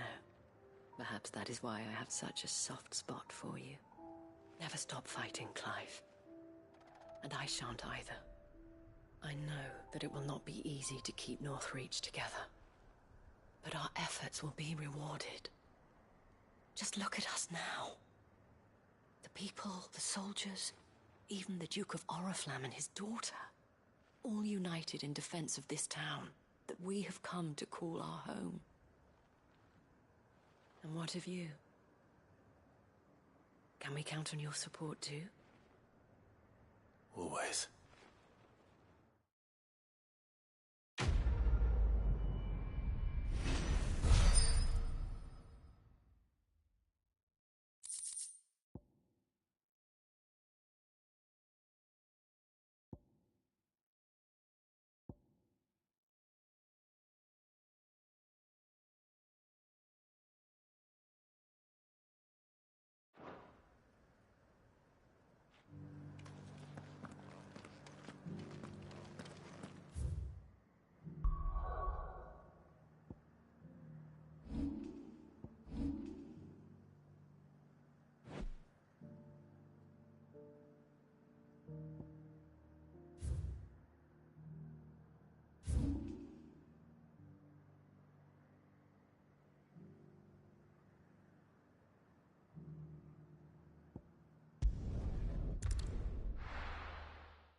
Ready, go? Faster!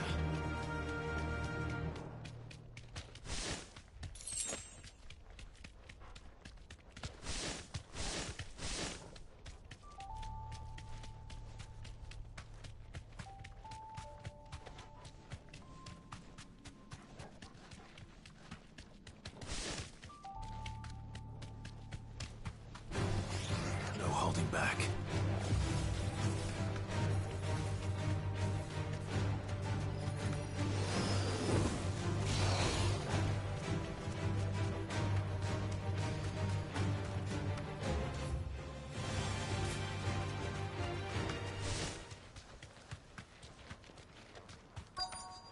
Might this be Nickelbug?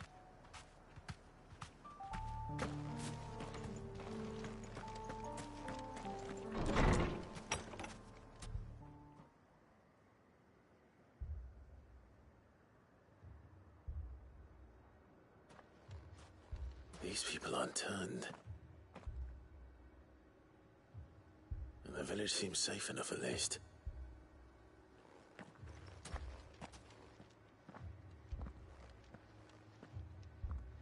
What is going on here? Ah. Did you too heed the call? Heed the call? No, I came here looking for someone. To be honest, I wasn't sure I'd find him here. Let alone all of you. Is that so? What are you doing here? Is this where you live? It is my home. The others, they heeded the call. You keep saying that. What do you mean? They came here to perform the rite, just as King Barnabas instructed. This village is their altar, where they shall cast their souls upon the gentle waters and give themselves to the Lord. Give themselves? Oh, Lord, cleanse us of our sins. Let us be reborn in your loving arms.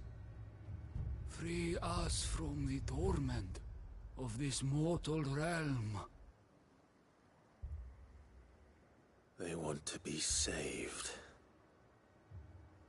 Forgive me, but did another foreigner like me come here? He was probably wearing a cowl. You mean the traveler from Storm? Yes. He's staying at my house, toward the rear of the village. Thank you.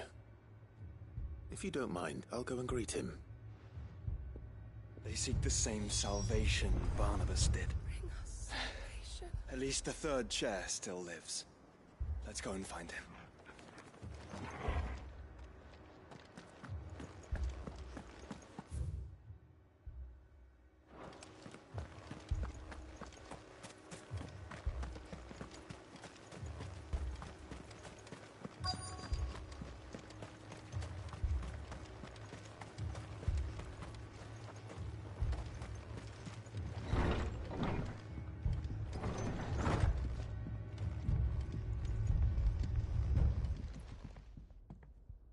Excuse me. Are you with the Undying? I am. And so it would appear, are you? Lord Rosfield, if I am not mistaken. That's right. And you must be the third chair. I am. Cyril was worried for your safety. He sent me to find you. Then I must apologize. I did not mean to trouble the bearer of the burning quill. Much less you, my Lord Marquis. He said that you had failed to report. Is there a reason for that? I came here to study the followers of this new faith. But the more I learned of them, the more my own faith began to falter. You have seen them at their prayers, have you not? They devote themselves to the veneration of their Lord with a fervor I have never seen before. Praying night and day that they might be rid of their wicked wills and reborn in their Saviour's light. Not that they might be granted respite from their worldly woes, but so that they might continue to serve him. Serve him with all of their beings. I, too, swore to devote my life to the service of my Lord and Master, but this...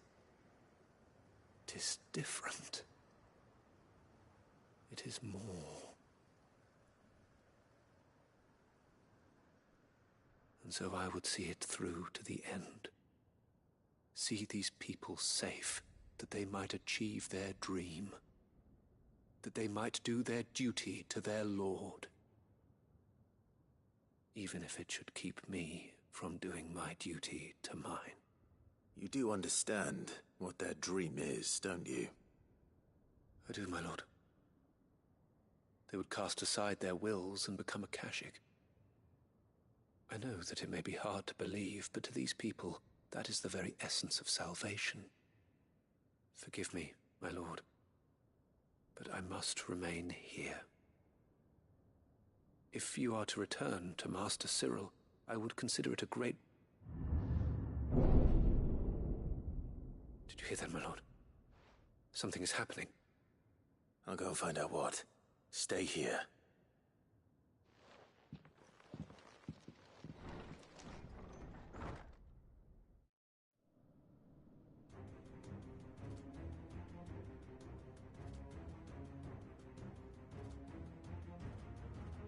Beneath the flood. Oh no. There must be something I can do.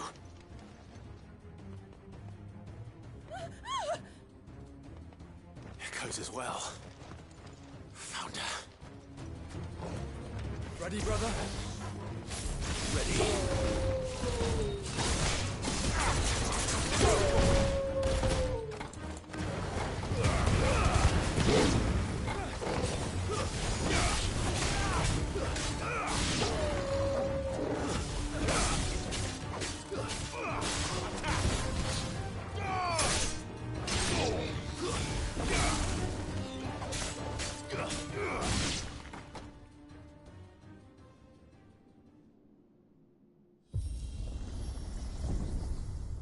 What now?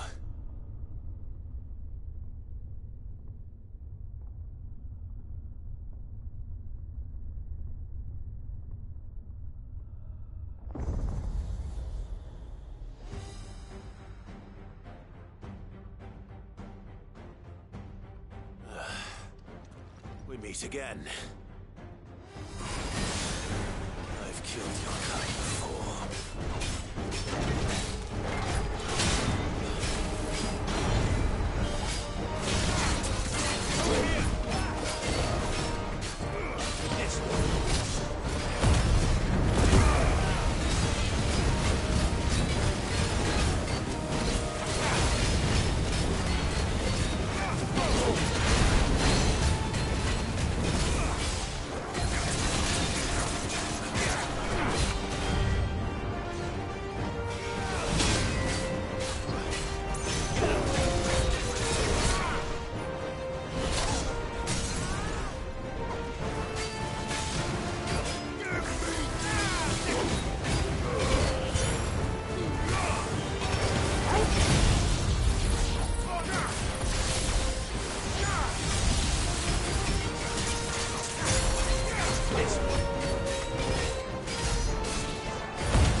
Damn it!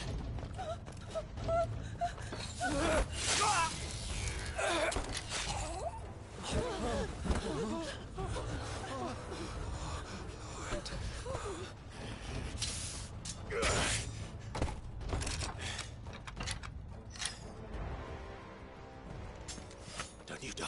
Come on, speak to me. I had to save them, that they might have a chance to find true salvation by devoting themselves to the service of their Lord. Just as I did when the Undying plucked me from the gutter and gave me a cause to believe in, a duty to serve was everything to me, and I would not deny them that fulfillment, even if they must become a Kashik in order to achieve it. Forgive me, my Lord Marquis. I did not mean to trouble you with this. My findings. Could you deliver them to Master Cyril for me? Of course. Your duty will be done.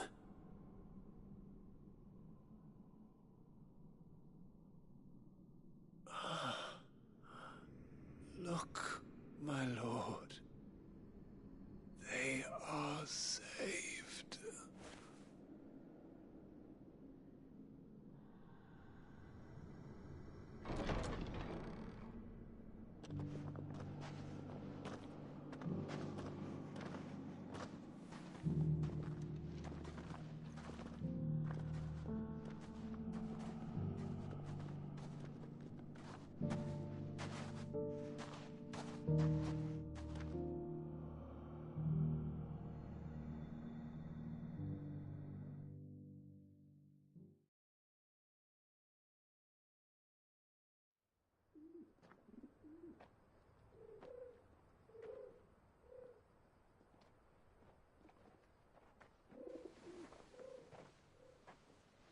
They are saved. Founder. I should get this report to Cyril.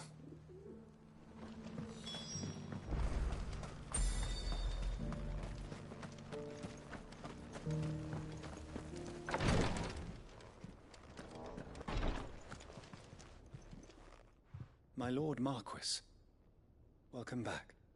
I am glad to see you hale and whole. I met with your third chair, Cyril. He bade me deliver his findings to you.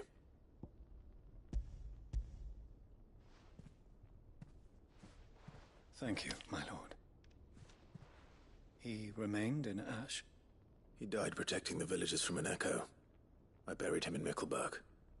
I'm sorry that I couldn't save him. If you could not save him, no one could. The villagers, they were believers in this savior cult. They prayed to their god that they might be unburdened of their wills. Then an ether flood came, and their wish was granted. Your brother sacrificed himself that they might live, even knowing that that life was death by another name. Then he perished defending liberty.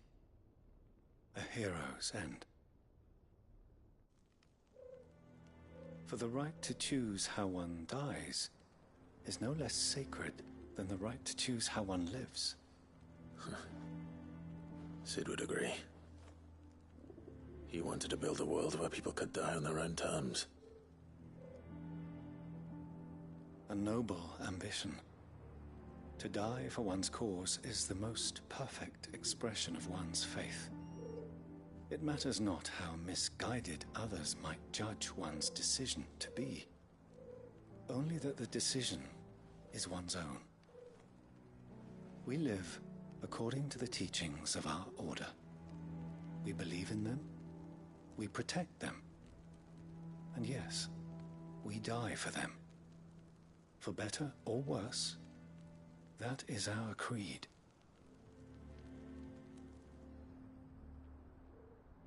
But he didn't die for your creed. He died to save them. And you still believe that what he did was right.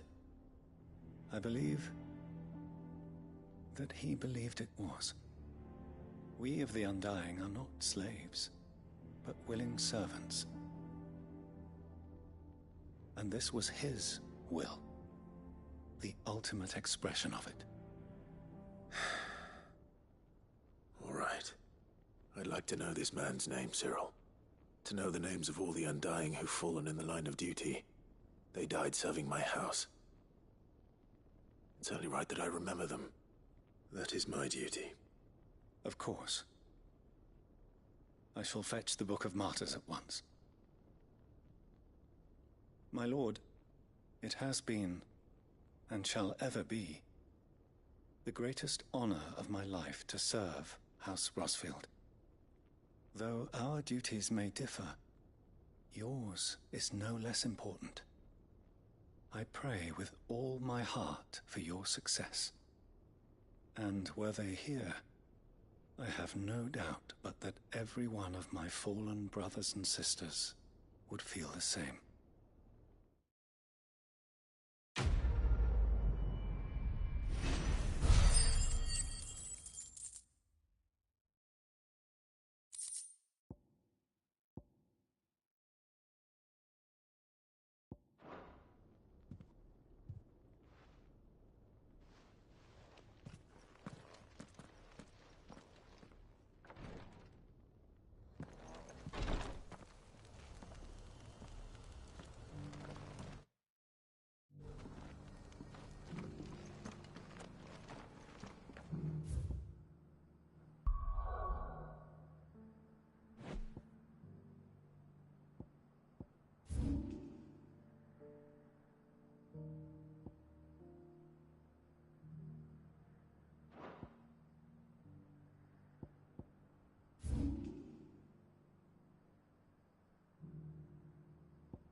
There's something about it. You should have seen. Welcome back, Sid. Welcome back, Sid. Yes. Welcome back. Trip wasn't too much of a pain in the arse, I hope. Truth be told, it was me who suggested roping you in to help with the trial. But from what I hear, things didn't go quite as planned. No, they most certainly did not.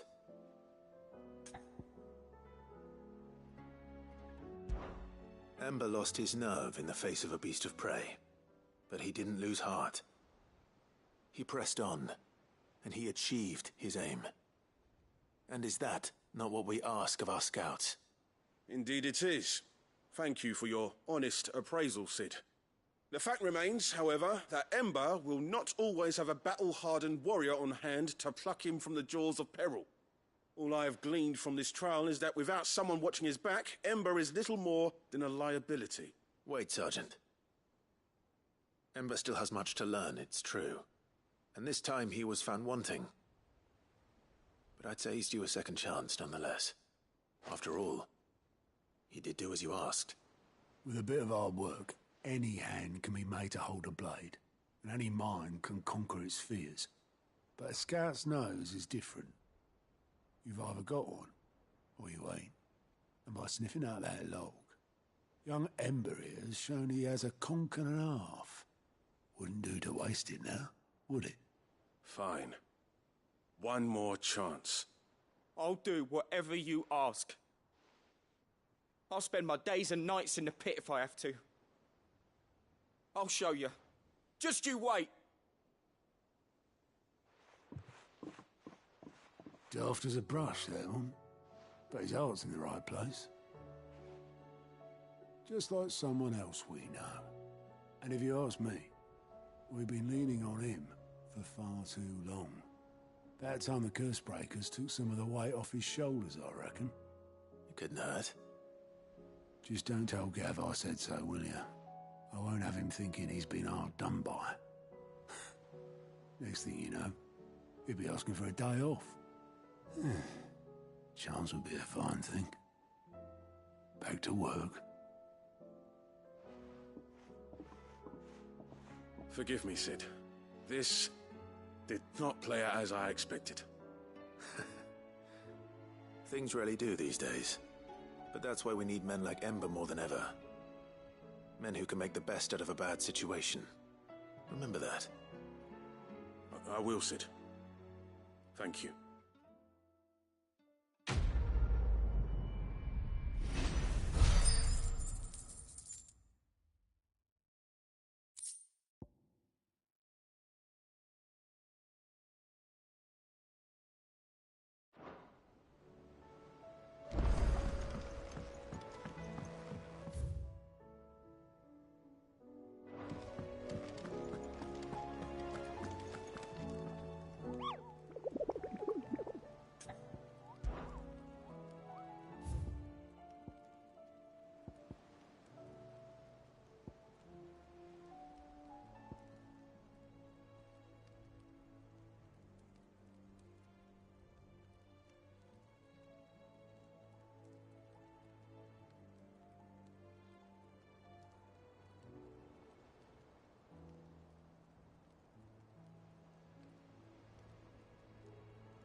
You all right? Something troubling you? No more than usual. It's just... Eda's baby will be coming soon, and I wanted to make something for it. I'm sure she'd like that. Back in the north, families would always make gifts when a bairn was on the way. Yeah, let the little tykes know they were welcome in their new homes, like. So, what's the problem? Well, the problem is that Eda's due any day now, and I don't know if I'll be ready in time. Is there anything I can do to help? You know, there just might be. All right then. What exactly are we making? A good luck charm. But not just any good luck charm. Not just any. No. One made from the feather of a silver chocobo. There's naught luckier in all the realm, or so we used to say back home anyway. Thing is, they're hard to come by. Had Otto and Karen check with their suppliers, but nothing. I'd try and track one down myself, only... Only the big day is fast approaching. And that's all you need? That, or the bird whose oar sits attached to, aye. I was gonna start by asking around with traveling... Well, there's no shortage of those passing through Martha's. I think I might make that my first port of call. I'll let you know if I find anything. You're a good friend, Clive. I won't forget this.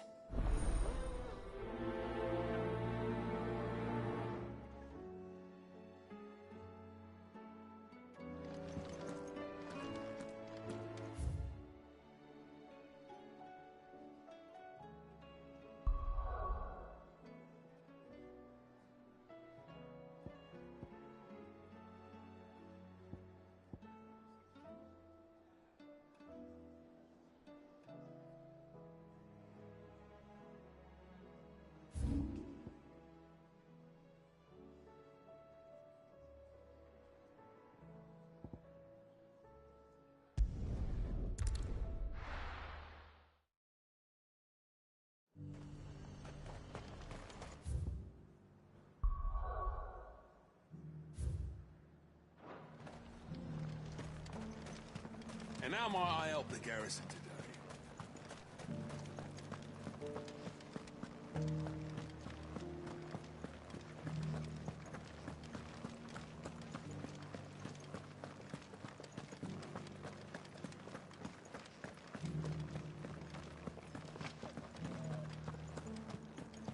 I haven't seen any of those beastly...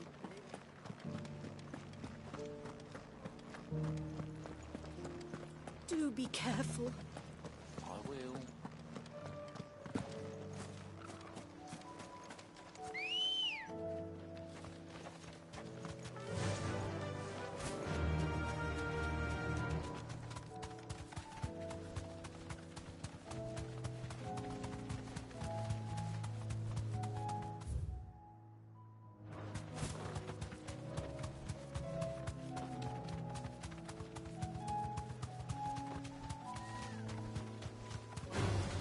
Just the one of you, eh?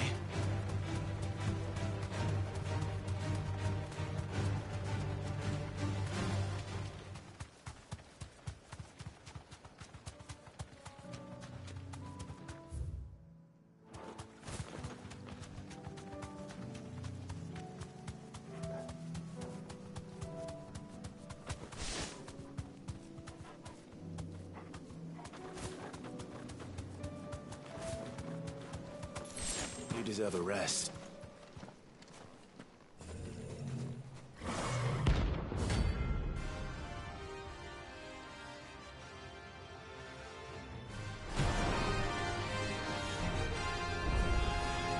Not another one.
Tired of these things.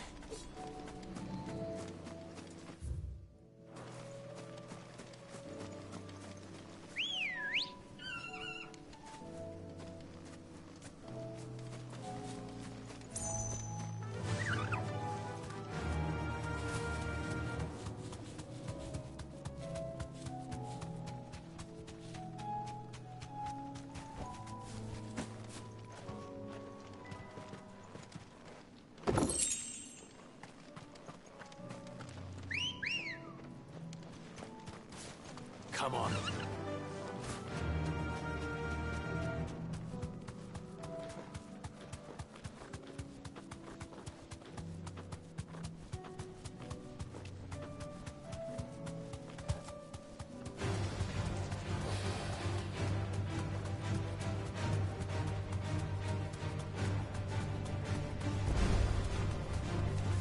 Thanks, Gal.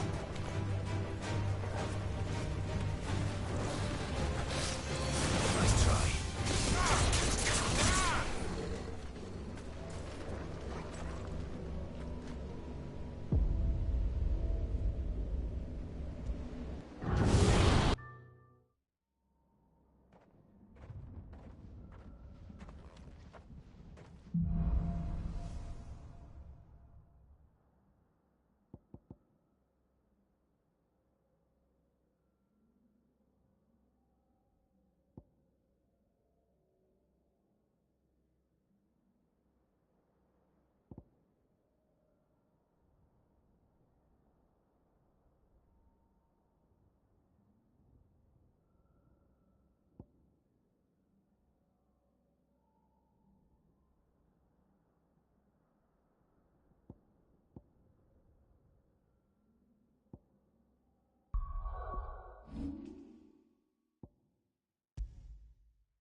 Ready, girl?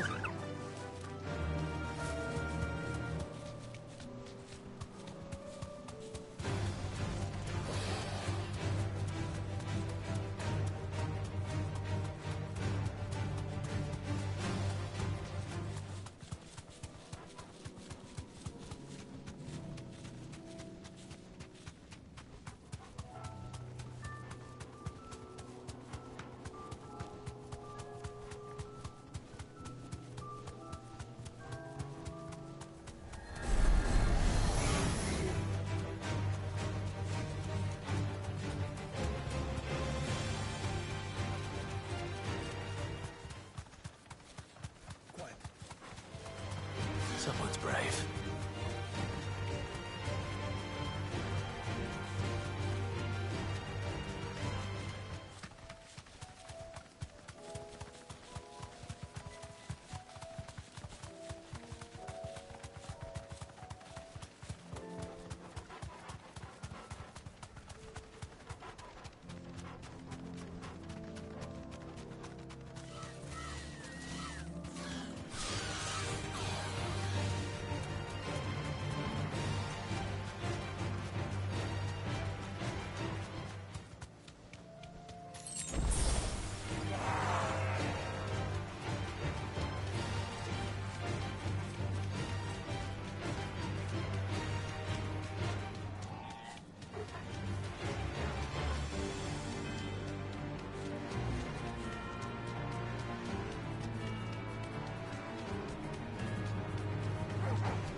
Straight home now.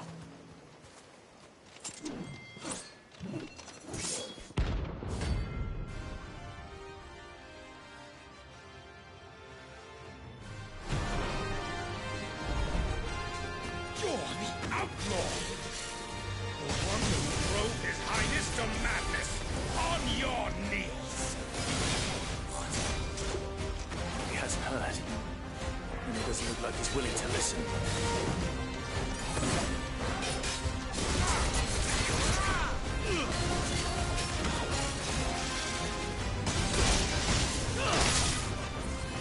I've heard talk. For your war!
Dion would have been glad to have you back at his side.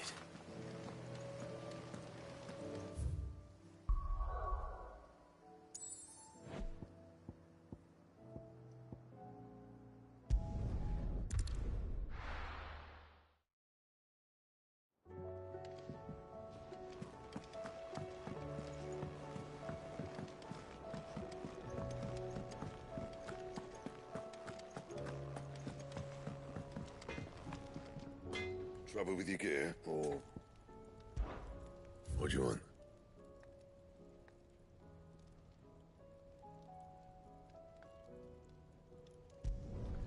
Not bad, if I do say so myself.